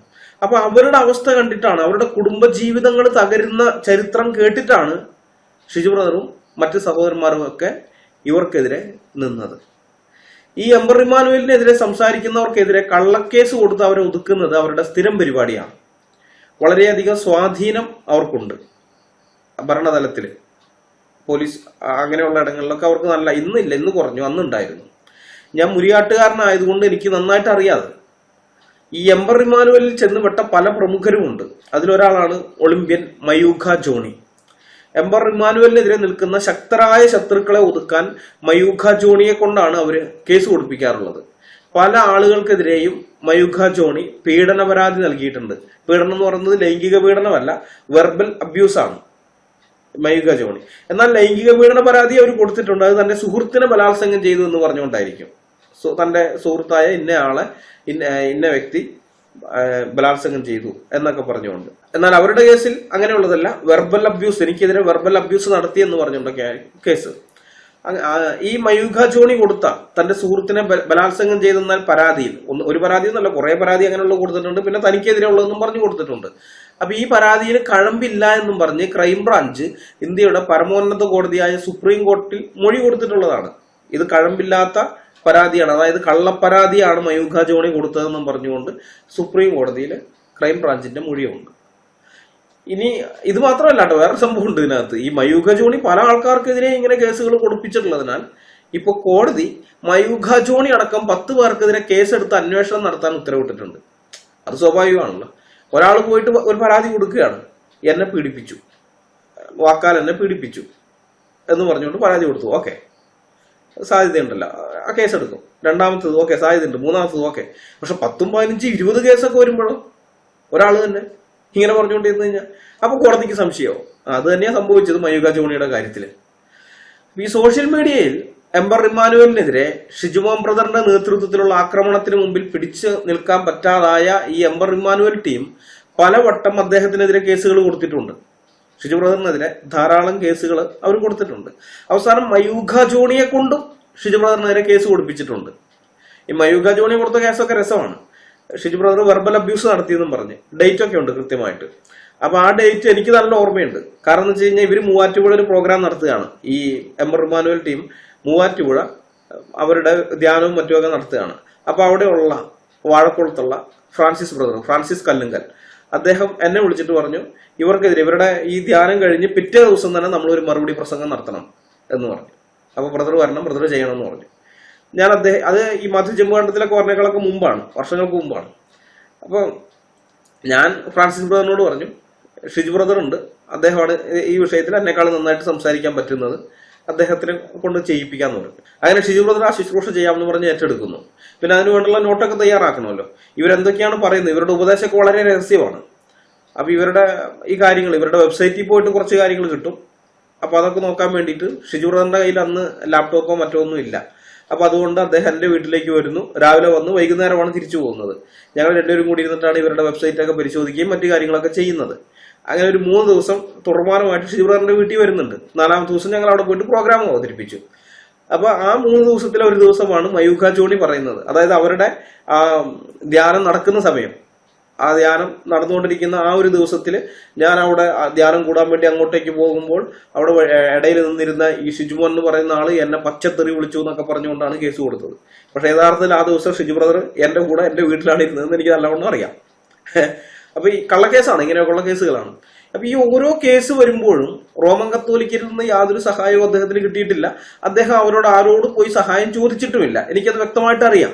കാരണം അദ്ദേഹത്തിനൊപ്പം ഈ കോടതിയിൽ വക്കീൽ ഓഫീസിൽ വക്കീലിനെ കാണാനും മറ്റുമൊക്കെ പോകുന്നത് ഞാനും കൂടിയിട്ടാണ്. ഞങ്ങൾ രണ്ടുപേരും ഒരുമിച്ചാണ് പോകാറുള്ളത്. എനിക്ക് വ്യക്തമായിട്ട് അറിയാം. ഞങ്ങൾ ഒരേ സ്ഥലസഭയിലുള്ള ആൾക്കാരാണ്. ഈ ജാമ്യക്കാരെ സംഘടിപ്പിക്കാനും വക്കീൽ ഫീസ് കൊടുക്കാനും അദ്ദേഹം നെട്ടോട്ടം ഓടുമ്പോൾ കൂടെ ഉണ്ടായിരുന്നത് ബ്രദറൻ സഭയിലെ സഹോദരന്മാർ മാത്രമായിരുന്നു, കത്തോലിക്കരൊന്നും ഉണ്ടായിരുന്നില്ല. ആകെ ഒരു സഹായം അദ്ദേഹം ചോദിച്ചതെന്ന് പറഞ്ഞാൽ വക്കീൽ പറഞ്ഞതിന്റെ അടിസ്ഥാനത്തിലാണ്. വക്കീൽ പറഞ്ഞു, ഒരു കേസ് വന്നു കഴിഞ്ഞപ്പോൾ 10 പേരാണ് പ്രതികൾ, അതിൽ 3 പേര് കത്തോലിക്ക അച്ഛന്മാരാണ്. ഈ അവസാനമായി കഴിഞ്ഞപ്പോൾ ഒരു 3 അച്ഛന്മാര് ഇവർക്കെതിരെ വീഡിയോ ചെയ്തിരുന്നു. ആ വീഡിയോ കണ്ടു കഴിഞ്ഞപ്പോൾ അച്ഛന്മാരെയും അതുപോലെ ഷിജു ബ്രദറിനെ മാത്യു ചെമ്പുകണ്ടത്തിൽ വേറെ കുറച്ച് ആൾക്കാരൊക്കെ ആയിട്ട് ഇത് സോഷ്യൽ മീഡിയയിൽ ഷെയർ ചെയ്ത ആൾക്കാർ അവർക്കെതിരായിട്ടാണ് കേസ് കൊടുക്കുന്നത് 10 പേര്. അപ്പൊ വക്കീലിനെ ഞങ്ങൾ ഇന്ന് കണ്ടപ്പോൾ വക്കീൽ പറഞ്ഞു 10 പേരും ഒരുമിച്ച് ഈ കേസിനെ നേരിടുന്നതാണ് നല്ലത്. അതിപ്പോ 10 പേര് ഒരുമിച്ച് വന്നു കഴിഞ്ഞാലും ഒരാളായാലും വക്കാലത്ത് ഫീസൊക്കെ സെയിം ആണ്. അപ്പൊ അതുകൊണ്ട് ഒരുമിച്ച് കേസിനെ നേരിട്ടാൽ നല്ല ബലം ഉണ്ടാവും എന്ന് പറഞ്ഞു. പക്ഷെ എന്താ ഉണ്ടായെന്ന് വെച്ചാൽ ഈ അച്ഛന്മാർ ആദ്യമേ തന്നെ പോയിട്ട് അവർ ഹൈക്കോടതിയിലേക്ക് പോയിരുന്നു. ആദ്യമേ അത് അറിഞ്ഞപ്പോഴാണ് വക്കീൽ ഇത് പറയുന്നത്. അവർ ആദ്യമേ തന്നെ ഹൈക്കോടതിയിൽ പോയി, ഈ 3 പേര് മാത്രം. എന്നിട്ട് ഈ കേസ് ഇത് ചെയ്തണം, ക്രഷ് ചെയ്ത് കളയണമെന്ന് പറഞ്ഞിട്ടാണ് അവർ പോകുന്നത്. അപ്പൊ വക്കീൽ പറഞ്ഞു അതങ്ങനെ സംഭവിക്കാൻ സാധ്യതയില്ല. ഹൈക്കോടതിയിൽ നിന്ന് അവർ പറയും, ഇല്ല നിങ്ങൾ സാധാരണ ഇതിന്ന് ലെവലിൽ വാ, ഇത് അങ്ങനെ തള്ളിക്കളയാൻ പറ്റില്ല, നിങ്ങൾക്കെതിരെ വന്ന പരാതിയാണ്, അതുകൊണ്ട് താഴേക്കിടയിൽ നിന്നുള്ള മജിസ്ട്രേറ്റ് കോടതിയിൽ നിന്ന് പിന്നെ കയറി പോകേണ്ടി വരും അങ്ങോട്ടേക്ക്. അപ്പൊ ഇവിടേക്ക് തന്നെ ഇത് വരും, കേസ് ഇങ്ങോട്ട് തന്നെ വരും. അങ്ങനെ വരുമ്പോൾ ജഡ്ജിക്ക് ഒരു മുൻവിധി ഉണ്ടാകും. കാരണം ഇവര് ഹൈക്കോടതിയിൽ പോയിട്ട് ഹൈക്കോടതി അത് തള്ളിക്കളഞ്ഞെങ്കിൽ കേസിൽ എന്തെങ്കിലും ഒരു കഴമ്പുള്ളതുകൊണ്ടായിരിക്കുമല്ലോ, പരാതിയിൽ എന്തെങ്കിലും ഒരു കഴമ്പുള്ളതുകൊണ്ടായിരിക്കുമല്ലോ അവർ തള്ളിക്കളഞ്ഞിരിക്കുന്നത്. അപ്പൊ ഈ പരാതിയിൽ കഴമ്പുണ്ടെന്നുള്ള ഒരു മുൻവിധി ജഡ്ജിക്ക് ഉണ്ടാകാൻ സാധ്യതയുണ്ട്. അതുകൊണ്ട് അവരോടത് മാറ്റിയിട്ട് ഒരുമിച്ച് കേസ് നേരിടുക, അതാണ് നിങ്ങളൊന്ന് പറയുന്നു പറഞ്ഞു. അപ്പൊ ഞങ്ങള് ഷിജു ബ്രദർ അത് പറഞ്ഞു കഴിഞ്ഞപ്പോൾ അവർ സമ്മതിച്ചില്ല. ഞങ്ങളുടെ അച്ഛന്മാരുടെ കാര്യം ഞങ്ങൾ നോക്കാം, നിങ്ങളുടെ കാര്യം നിങ്ങൾ നോക്കിക്കോ എന്നുള്ള നിലപാടാണ് അവിടെ നിന്ന് ഉണ്ടായത്. അപ്പൊ ഈ ഒരു കാര്യം മാത്രമേ എന്റെ അറിവിൽ അദ്ദേഹം ഒരു സഹായമായിട്ട് അവരോട് ചോദിച്ചിട്ടുള്ളൂ, വേറെ ഒന്നും ചോദിച്ചിട്ടില്ല. ഏതായാലും ആ കേസുകളൊക്കെ അദ്ദേഹം ഇപ്പോഴും നേരിടുന്നുണ്ട്. ഞങ്ങളൊക്കെ എത്രയോ വട്ടം ഈ ആളൂര് പോലീസ് സ്റ്റേഷനിലൊക്കെ പോയിരുന്നുണ്ടെന്ന് അറിയാമോ. പോലീസ് സ്റ്റേഷനിലേക്ക് വിളിപ്പിച്ചു കഴിഞ്ഞിട്ടുണ്ട്, ഒന്നുമില്ല, വെറുതെ അവിടെ നിർത്തുകയാണ്. കാരണം നമ്മൾ വീട്ടിലിരുന്നാലല്ലേ പണികളൊക്കെ നടക്കുള്ളൂ, ഇവർക്കെതിരെ പണികളൊക്കെ ഉണ്ടാവുള്ളൂ. അപ്പൊ അതൊക്കെ ഉണ്ടാകാതിരിക്കാൻ വേണ്ടി വിളിപ്പിച്ച് അവിടെ ഇങ്ങനെ അങ്ങ് നിർത്തും. ഇപ്പൊ ആ കാലമൊക്കെ പോയി, ഇപ്പൊ വ്യത്യാസം വന്ന് പോലീസ് സ്റ്റേഷനിലുള്ളവർക്ക് കാര്യം മനസ്സിലായി ഇവരൊക്കെ ഉഡായിപ്പാണെന്നുള്ളത്. ഇപ്പൊ മാറിയിട്ടുണ്ട്, പക്ഷെ അന്നത്തെ കാലം ഞാൻ പറയുന്നത്. അപ്പൊ ഇങ്ങനെ ഷിജു ബ്രദറിനെതിരെ ധാരാളം കേസുകൾ കൊടുത്തിട്ടും ഷിജു ബ്രദർ ഒതുങ്ങുന്നില്ല എന്ന് കണ്ടപ്പോൾ ഈ എംബറർ ഇമ്മാനുവലുകാരുണ്ടല്ലോ, ഇവര് കൊട്ടേഷൻ ടീമിനെ വിട്ട് ഷിജു ബ്രദറിനെ ആക്രമിക്കുകയുണ്ടായി. എനിക്കിപ്പോഴും ആ ദിവസം ഓർമ്മയുണ്ട്. അതൊരു വെള്ളിയാഴ്ചയാണ്. കാരണം ഞങ്ങളുടെ സഭയിൽ വെള്ളിയാഴ്ച ഉപവാസ പ്രാർത്ഥനയുണ്ട്. 2021 ഏപ്രിൽ 9 വെള്ളിയാഴ്ച ഞങ്ങളുടെ സഭയിലെ ഉപവാസ പ്രാർത്ഥന കഴിഞ്ഞ് ഞങ്ങൾ തിരിച്ചു പോന്ന് ഞാൻ വീട്ടിലെത്തിയതേ ഉള്ളൂ. വീട്ടിലെത്തി ഞാൻ ഷർട്ട് ഊരിയിടുന്നതിന് മുമ്പേ എനിക്ക് ഞങ്ങളുടെ സഭാമൂപ്പന്റെ കോൾ വരികയാണ്. എൽഡർ വിളിച്ചിട്ട് പറയാണ്, ഷിജു ബ്രദറിന്റെ ഭാര്യ ഇപ്പൊ എന്നെ വിളിച്ചിരുന്നു, ഷിജു ബ്രദറിനെ ആരോ ആക്രമിച്ചു, ആരോ കൊല്ലാൻ നോക്കിയെന്നും പറഞ്ഞിട്ടാണ് വിളിച്ചിരിക്കുന്നതെന്ന് പറഞ്ഞു. ഇത് കേട്ടപാടെ ഞാൻ വേഗം ഭക്ഷണം പോലും കഴിക്കാതെ നേരെ അവരുടെ വീട്ടിലേക്ക് പോവുകയാണ്. അപ്പോഴേക്കും മറ്റു സഹോദരന്മാരും അവിടെ എത്തി. അപ്പൊ അവിടെ ചെന്ന് കഴിഞ്ഞപ്പോൾ കാണുന്നത് തലയ്ക്ക് അടിച്ചു കൊല്ലാൻ ശ്രമിച്ചതിന്റെ ഫലമായിട്ട് മുറിവേറ്റ് തലയിൽ നിന്ന് രക്തം വാർന്ന് വസ്ത്രം മുഴുവൻ രക്തത്തിൽ കുളിച്ചിരിക്കുന്ന ഷിജു ബ്രദറിനെയാണ് കാണുന്നത്.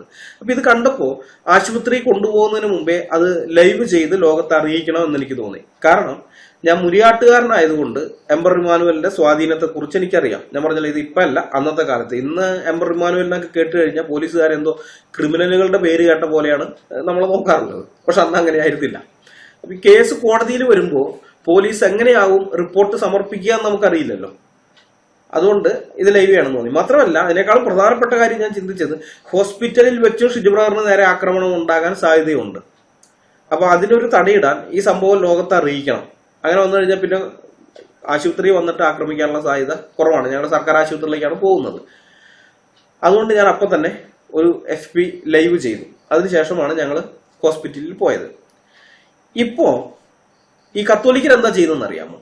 ഞങ്ങൾക്കെതിരെയുള്ള നുണകളുടെ കാര്യമാണ് ഞാൻ ഈ പറയുന്നത്. ഇവന്മാര് ചെയ്യുന്ന കാര്യം, ഞാൻ അന്ന് ലൈവ് ചെയ്ത ആ വീഡിയോയിൽ നിന്നും ഷിജു ബ്രദറിന്റെ ഫോട്ടോ കട്ട് ചെയ്തെടുത്ത് അവരെ DP ആക്കി ഇട്ടിട്ട് കത്തോലിക്കർ ഇപ്പൊ പറഞ്ഞു നടക്കുന്നത് എന്താണെന്നറിയാമോ? അത് നിങ്ങളൊന്ന് കേട്ടോ.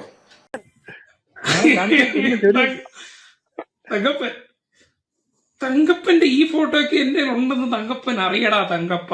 ഇതൊക്കെ എങ്ങനെ ബാക്കി കഥകൾ വേണേ ഞങ്ങള് പറയാം. അടികൊണ്ട്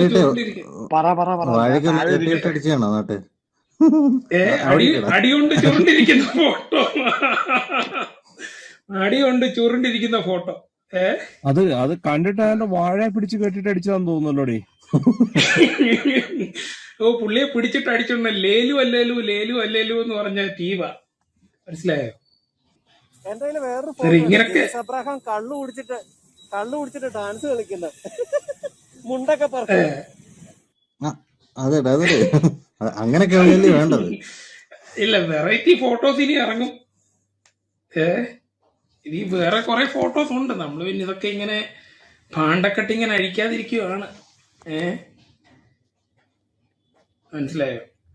ഷിജു ബ്രദറിന്റെ നാട്ടുകാർ വാഴയിൽ പിടിച്ച് കെട്ടിയിട്ട് അടിച്ചു എന്നാണ് കത്തോലിക്കർ പറയുന്നത്. വാഴയിൽ പിടിച്ച് കെട്ടിയിട്ട് അടിച്ചു. നിങ്ങളൊന്ന് ആലോചിച്ച് നോക്കണം. ബ്രദറുകാര് എംബർ ഇമ്മാനുവലിലേക്ക് ഒഴുകി പോകുന്നത് കണ്ടിട്ടല്ല ഷിജു ബ്രദർ അവർക്കെതിരെ നിന്നതും കള്ളക്കേസുകളും വധശ്രമവും വരെ നേരിടേണ്ടി വന്നതും. മനസ്സിലായോ? ബ്രദറുകാർക്ക് വേണ്ടി നിന്നിട്ടല്ല. ആ വീഡിയോ ക്ലിപ്പിൽ ഷിജു ബ്രദറിനെ പരിഹസിച്ച് ചിരിക്കുന്ന റോമൻ കത്തോലിക്കർക്ക് വേണ്ടിയാണ്. പല റോമൻ കത്തോലിക്കരുടെയും കുടുംബങ്ങൾ തകർന്ന കഥകൾ കേട്ടിട്ടാണ് ആ മനുഷ്യൻ എംബർ ഇമ്മാനുവലിനെതിരെ നിന്നതും പോലീസ് കേസുകൾ നേരിടേണ്ടി വന്നത്, ശാരീരിക ഉപദ്രവം നേരിടേണ്ടി വന്നത്. അതിന്റെ നന്ദി കാണിക്കണമെന്നൊന്നും ഞാൻ കത്തോലിക്കരോട് പറയുന്നില്ല. പക്ഷെ നന്ദികേട് കാണിക്കാതിരുന്നൂടെ? കുറഞ്ഞപക്ഷം ആ മനുഷ്യനെതിരെ കള്ളക്കഥകൾ പടച്ചുവിടാതിരുന്നൂടെ? അതെങ്കിലും ചെയ്തുകൂടെ?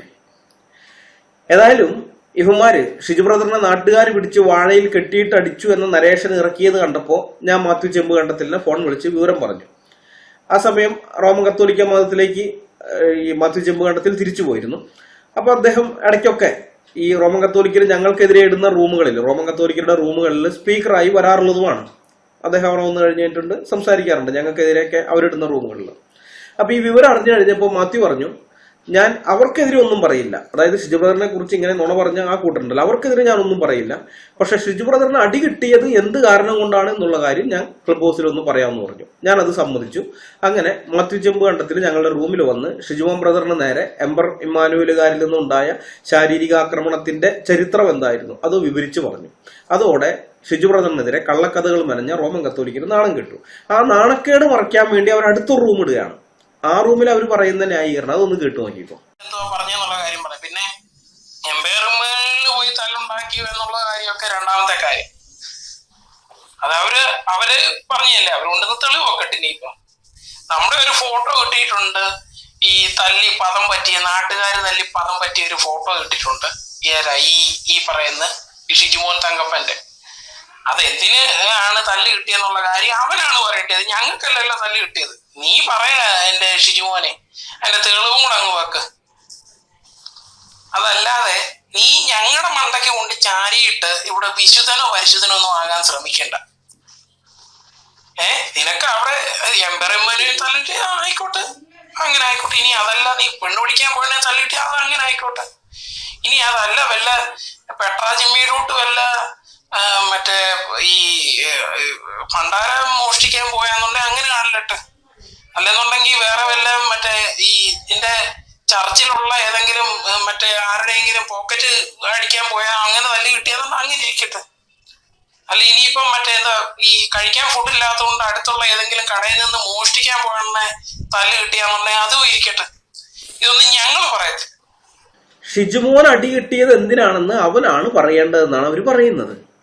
എംബറർകാരിൽ നിന്നാണോ അടി കിട്ടിയത്, അതല്ല പെണ്ണ് പിടിക്കാൻ പോയിട്ട് അടി കിട്ടിയതാണോ, അതോ ഭണ്ഡാരം മോഷ്ടിക്കാൻ പോയിട്ട് അടി കിട്ടിയതാണോ, അതല്ല ചർച്ചിലുള്ളവരുടെ പോക്കറ്റ് അടിക്കാൻ പോയിട്ട് അടി കിട്ടിയതാണോ, അതോ കഴിക്കാൻ ഫുഡില്ലാഞ്ഞിട്ട് അടുത്ത കടയിൽ നിന്ന് മോഷ്ടിക്കാൻ കയറിയത് കൊണ്ട് അടി കിട്ടിയതാണോ എന്ന് ഷിജുമോനാണ് പറയേണ്ടതെന്നാണ് അവന്മാര് പറയുന്നത്. പിതാക്കന്മാർക്ക് മുൻപേ ഭൂജാതന്മാരായ കത്തോലിക്കരെ, നിങ്ങൾ ഷിജു ബ്രദറിന്റെ ഫോട്ടോ കട്ട് ചെയ്തെടുത്ത ആ വീഡിയോയിൽ വളരെ വ്യക്തമായിട്ടല്ലേ ഞാൻ പറഞ്ഞത് എംബറർ ഇമ്മാനുവലിനെതിരെ സംസാരിച്ചത് കൊണ്ടാണ് ഷിജു ബ്രദറിനെതിരെ ആക്രമണം ഉണ്ടായതെന്ന് ഇല്ലേ? ആ കട്ട് ചെയ്തെടുക്കാൻ വേണ്ടിയിട്ട് ആ വീഡിയോ പ്ലേ ചെയ്യുന്ന സമയത്ത് നിങ്ങളത് കേട്ടില്ലേ? ഇനിയിപ്പോ ഷിജു ബ്രദർ വന്നിട്ട് പറയണോ ഇന്ന കാരണം കൊണ്ട് തന്നെ അടിച്ചു? വീഡിയോ ചെയ്ത ആളും ഞാൻ വളരെ വ്യക്തമായിട്ട് പറഞ്ഞിട്ടുണ്ട് എന്ത് കാരണം കൊണ്ടാണ് അടി കിട്ടിയതെന്ന്. അവന്മാര് ഷിജു ബ്രദറിന്റെ ഫോട്ടോ ആ വീഡിയോയിൽ നിന്ന് കട്ട് ചെയ്തെടുത്ത് DP ആയിട്ട് നുണക്കഥകൾ പടച്ചുവിട്ട് അദ്ദേഹത്തെ അവമാനിച്ചുകൊണ്ടിരിക്കുമ്പോൾ അവരുടെ കൂട്ടത്തിൽ തന്നെയുള്ള മാത്യു ചെമ്പുകണ്ടത്തിൽ വന്ന് സത്യാവസ്ഥ പറഞ്ഞപ്പോ ഒരു സോറി പറയാനുള്ള ആർജവം പോലും ഇല്ലാതെ പിന്നെയും അതിന്റെ മേലെ പുതിയ കഥകൾ ഇറക്കുകയാണ് ചെയ്യുന്നത്. അവന്മാർ അതാണ് ചെയ്തുകൊണ്ടിരിക്കുന്നത്. അപ്പൊ ഞാൻ പറയാൻ വന്ന കാര്യം അതല്ല. ഇവന്മാരിങ്ങനെ കഥ ഇറക്കിയിട്ട് ക്ലബ് ഹൗസിലാകട്ടെ, ഫേസ്ബുക്കിലാകട്ടെ, യൂട്യൂബിലാകട്ടെ ഷിജുമോൻ ബ്രദർ എന്തെങ്കിലും ഒരക്ഷരം അതിന് മറുപടിയായിട്ടോ വിശദീകരണമായിട്ടോ പറഞ്ഞോ? നിങ്ങൾ വല്ലതും കേട്ടോ? അദ്ദേഹം ഒന്നും മിണ്ടിയിട്ടില്ല, ഒരക്ഷരം മിണ്ടിയിട്ടില്ല, അവഗണിച്ചു വിടുകയാണ് ചെയ്തിട്ടുള്ളത്. ഞാൻ പറഞ്ഞിട്ടുണ്ട് എനിക്ക് അതിനുള്ള ഉത്തരവാദിത്തമുണ്ട്. കാരണം മാത്യു ചെമ്പുകാണ്ടത്തിൽ എന്നെ വിളിച്ച് എംബർ ഇമ്മാനുവലിനെ എക്സ്പോസ് ചെയ്തുകൊണ്ട് വീഡിയോ ചെയ്യണമെന്ന് പറഞ്ഞപ്പോൾ ഞാനാണ് ഷിജു ബ്രദറിനെ അദ്ദേഹത്തിന് പരിചയപ്പെടുത്തി കൊടുത്തത്. അപ്പൊ ഷിജു ബ്രദർ നേരിടേണ്ടി വന്ന ഈ പ്രശ്നങ്ങളിലെല്ലാം എനിക്കും ധാർമ്മികമായ ഉത്തരവാദിത്തമുണ്ട്. അതുകൊണ്ട് ഞാൻ പറയും, ഇനിയിപ്പോ അങ്ങനെയൊന്നും ഇല്ലെങ്കിൽ പോലും, ഞാൻ പരിചയപ്പെടുത്തി കൊടുത്തിട്ടല്ല ഇത് സംഭവിച്ചത് എന്നുണ്ടെങ്കിൽ പോലും എന്റെ സഹോദരൻ നേരെ വരുന്ന കള്ളപ്രചരണത്തിന് മറുപടി പറയേണ്ട ഉത്തരവാദിത്തം എനിക്കുണ്ട്. കാരണം ഞാൻ എന്റെ സഹോദരന്റെ കാവൽക്കാരനാണ്. ആ ബോധ്യം എനിക്കുണ്ട്, എനിക്ക് ഉത്തരവാദിത്തമുണ്ട്. ഇതുപോലെ തന്നെയാണ് അജീഷ് ബ്രദറിനെതിരെ കത്തോലിക്കര് നുണപ്രചരണം നടത്തുന്നത്. കാസർഗോഡ് മുതൽ തിരുവനന്തപുരം വരെയുള്ള 14 ജില്ലകളിൽ നിന്നായി 100 കണക്കിന് ലവ് ജിഹാദികളെ അജീഷ് ബ്രദർ രക്ഷപ്പെടുത്തിയിട്ടുണ്ട്. അതിൽ ഭൂരിപക്ഷം എന്ന് പറഞ്ഞാൽ പോരാ, മഹാഭൂരിപക്ഷവും കത്തോലിക്ക പെൺകുട്ടികളിലാണ്. ആ പെൺകുട്ടികളിൽ പലരും ഇന്ന് വിവാഹിതരായി നല്ല കുടുംബജീവിതം നയിക്കുന്നുണ്ട്. സ്വദേശത്തും വിദേശത്തുമായിട്ട് നല്ല കുടുംബജീവിതം നയിക്കുന്നുണ്ട്. ഈ കാശ് വാങ്ങിയിട്ടല്ല, ഫീസ് എന്തെങ്കിലും വാങ്ങിയിട്ടല്ല അജീഷ് ബ്രദർ ലവ് ജിഹാദ് കേസുകളിൽ ഇടപെട്ടിരുന്നത്. സ്വന്തം പോക്കറ്റിൽ നിന്ന് കാശെടുത്ത് വണ്ടിക്ക് പെട്രോൾ അടിച്ചിട്ടാണ് പലയിടത്തും അദ്ദേഹം ഈ കാര്യത്തിന് വേണ്ടി പോയിട്ടുള്ളത്. ഇതൊക്കെ നമുക്ക് വ്യക്തമായിട്ട് അറിയാം. അജീഷ് ബ്രദറിന്റെ ഈ ശുശ്രൂഷയെ കുറിച്ച് കത്തോലിക്കർ എന്താണ് പറഞ്ഞതെന്ന് അറിയണ്ടേ? കത്തോലിക്കരുടെ ഫേസ്ബുക്ക് ഗ്രൂപ്പില് അജീഷ് ബ്രദറിനെ കുറിച്ച് ഇട്ടിരിക്കുന്ന ഒരു പോസ്റ്റിന്റെ സ്ക്രീൻഷോട്ടാണിത്. ഈ പോസ്റ്റ് ഇട്ടിരിക്കുന്നത് ഡിനോ ഇട്ടി എന്ന് പറയുന്ന ഒരുത്തനാണ്. അവൻ കത്തോലിക്കനല്ല. പക്ഷേ കത്തോലിക്കര് ക്ലബ് ഹൗസിൽ പറഞ്ഞുകൊണ്ട് നടക്കുന്ന ആ കഥകളുണ്ടല്ലോ, ആ കഥയാണ് അവൻ അവിടെ അങ്ങനെ തന്നെ സ്ക്രീൻഷോട്ടായിട്ട് ഇട്ടിരിക്കുന്നത്. സ്ക്രീൻഷോട്ടല്ല, പോസ്റ്റായിട്ട് ഇട്ടിരിക്കുന്നത്. പോസ്റ്റിന്റെ സ്ക്രീൻഷോട്ടാണ് ഇത്. ഞാൻ വായിക്കാം. ഇവന്റെ പ്രധാന പ്രവർത്തനം, അജീഷ് ബ്രദറിനെ കുറിച്ചാണ് പറയുന്നത്, ഇവന്റെ പ്രധാന പ്രവർത്തനം ലവ് ജിഹാദിൽ അക്കപ്പെട്ടുപോയെന്നൊക്കെയാണ്, പുള്ളിക്ക് അറിയില്ല. അക്കപ്പെട്ടുപോയ പെൺകുട്ടികളെ തിരിച്ചു കൊണ്ടുവരികയാണെന്നാണ് പറയുന്നത്. അതേപ്പറ്റി ക്ലബ് ഹൗസിൽ കേട്ടത് ഇങ്ങനെയാണ്: ഒരു പ്രേമത്തിൽ അകപ്പെട്ടതാണ്. ഡിനോയ്ക്ക് മലയാളം മര്യാദയ്ക്ക് എഴുതാനും വായിക്കാൻ അറിയാത്തതിന്റെ പ്രശ്നമാണ്. അക്കപ്പെട്ട പെൺകുട്ടിയെ അതിൽ നിന്ന് പിന്തിരിപ്പിക്കുന്നതിൽ 4 മണിക്കൂർ ഇവന് വേണം. അതും അടച്ചിട്ട റൂമിൽ മറ്റാരുടെയും സാന്നിധ്യം പാടില്ല. ആ കുട്ടിയുടെ മാതാപിതാക്കൾക്ക് പോലും പ്രവേശനമില്ല എന്നാണ് കേട്ടത്. ഇത്തരത്തിലുള്ള പ്രത്യേക രീതിയിലുള്ള പ്രവർത്തനത്തിൽ കൂടെയാണ് അവരെ മാറ്റുന്നതെന്നാണ് കേട്ടത്. ക്ലബ് ഹൗസിലെ കത്തോലിക്കർ അവിടെ പ്രചരിപ്പിച്ച കഥയാണിത്. അജീഷ് ബ്രദറിനെ അവമാനിക്കാൻ വേണ്ടി കത്തോലിക്കർ അവരുടെ സഭകളിൽപ്പെട്ട പെൺകുട്ടികളെയും കൂടിയാണ് നാണം കെടുത്തുന്നത്. കാരണം ഇവർ അജീഷ് ബ്രദറിനെതിരെ ഉന്നയിക്കുന്ന ആരോപണം, അതിന്റെ ദുരുദ്ദേശം മനസ്സിലായല്ലോ. അപ്പൊ ഏത് സ്ത്രീകളെയാണ് പിടിച്ച് റൂമിനകത്ത് കൊണ്ടുപോയിട്ട് വാതിലടച്ച് ഇരിക്കുന്നത്, 4 മണിക്കൂർ വാതിലടച്ചിരിക്കുന്നത്? ഇവരുടെ കൂട്ടത്തിലാണ്. ഒരു 95-100 പേരെ എടുത്താൽ, അജീഷ് ബ്രദർ മുഖാന്തരം ലവ് ജിഹാദിന് രക്ഷപ്പെട്ടു വന്ന 100 ആൾക്കാരെ എടുക്കുകയാണെങ്കിൽ 95 പേരും കത്തോലിക്കരാണ്. 5 പേരെ മറ്റു സഭകളിലുള്ളൂ. അപ്പൊ 100-ലൊന്നല്ല, 100-ലധികം പേർ അദ്ദേഹം അങ്ങനെ രക്ഷപ്പെടുത്തി കൊണ്ടുവന്നിട്ടുണ്ട്. അപ്പൊ ആ സ്ത്രീകളെയാണ്, ആ പെൺകുട്ടികളെയാണ്, അവരുടെ കുടുംബങ്ങളെയാണ് ഇവന്മാര് നാണം കെടുത്തുന്നത്. എന്തിന്? ഞങ്ങളോടുള്ള കലിപ്പിന്. എന്റെ ഒരു കണ്ണ് പോയാലും നിന്റെ 2 കണ്ണും പോട്ടെ എന്നുള്ള കാഴ്ചപ്പാടുണ്ട് ചില ആൾക്കാർക്ക്. അതാണ് ഇവന്മാർക്കുള്ളത്. ഞങ്ങളുടെ കൂട്ടത്തിലുള്ള പെൺകുട്ടികൾ നാണം കെട്ടാലും കുഴപ്പമില്ല, നീ മൊത്തം അങ്ങ് നാറും. ഇതാണ് ഇവർ ചിന്തിക്കുന്നത്. ഇനി ഇത് മാത്രമല്ല, അജീഷ് ബ്രദറിന് ആലുവയിൽ ഒരു കടയുണ്ടെന്നും ആ കടയിൽ കയറി വന്ന് ഏതോ പെൺകുട്ടിയുടെ അമ്മ അജീഷ് ബ്രദറിനെ അടിച്ചെന്നും ഒക്കെയുള്ള കഥകൾ വേറെ ഇവന്മാര് പറയുന്നുണ്ട്. ഇതേ കേട്ടോ. പൊക്കി കാണിച്ചിട്ട് അടിയും കിട്ടി, പെണ്ണുങ്ങളുടെ ഒക്കെ അടിയും കിട്ടി. തുണി പൊക്കി അടി കിട്ടിയെന്ന് പറയുന്നത് അതൊന്നും അറിയത്തില്ല. അവൻ ഈ ഓൺലൈനിൽ പഠിച്ചുകൊണ്ടിരുന്ന ഒരു കൊട്ടിനെ തുണി വെക്കി കാണിച്ചത് പെൺകൊച്ചിനെ. അന്നേരം ഓൺലൈനായിട്ട് അടി കൊടുത്തല്ലയോ? ഓൺലൈനല്ല, അവന്റെ അല്ല കടയിൽ അവര് വന്നിട്ട് അടി പിന്നെ അടി കൊടുത്തു. കൊടുക്കല്. ഇപ്പൊ കടയിൽ അയറിന്റെ വന്നിട്ട് മാളെ തുണി വെക്കി കാണിച്ച് അയറും ചെന്ന് അടിക്കല്. ഓൺലൈനിലാണ് ചെന്ന് അടി കൊടുക്കല്. പിന്നെ ഈ സാൻ ഓൺലൈനിൽ പറഞ്ഞ കൊടുത്തു. ഓൺലൈനായിട്ട് അവന്റെ കാണിച്ചത് അവന്റെ ആലുവയുടെ ഓൺലൈനിലാണ് കാണിച്ചത്, അടി കൊടുത്തത് ഫിസിക്കലും.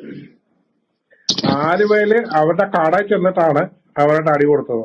അല്ലെന്ന് ഇപ്പൊ അയരമര ഇങ്ങനെ നമ്മളിപ്പോ ആരായാലും ഉണ്ടല്ലോ, ഇപ്പൊ നമ്മൾ പറയത്തില്ലേ ഇല്ല, തൂറിയനെ ഒരു ചുമന്ന ചോമാനെ ആവശ്യമില്ലാത്ത ഒരാളിനെ കുറിച്ച് പറയുവാണ്. തുണി പൊക്കി കാണിച്ച് അവര് അമ്മ വന്ന് അടിച്ചെന്ന് പറയുന്നത് എന്ത് ആധികാരികയുടെ വെളിച്ചത ഈ പറയുന്നത്? അയറിനല്ലെന്ന് ഈ അജീഷ് ജോസഫ് എന്ന് പറഞ്ഞ ഞാൻ ഒരുത്തനുണ്ടെന്ന് എന്റെ കരുത്. കാര്യമല്ല പറഞ്ഞത്, എനിക്ക് മനസ്സിലായി.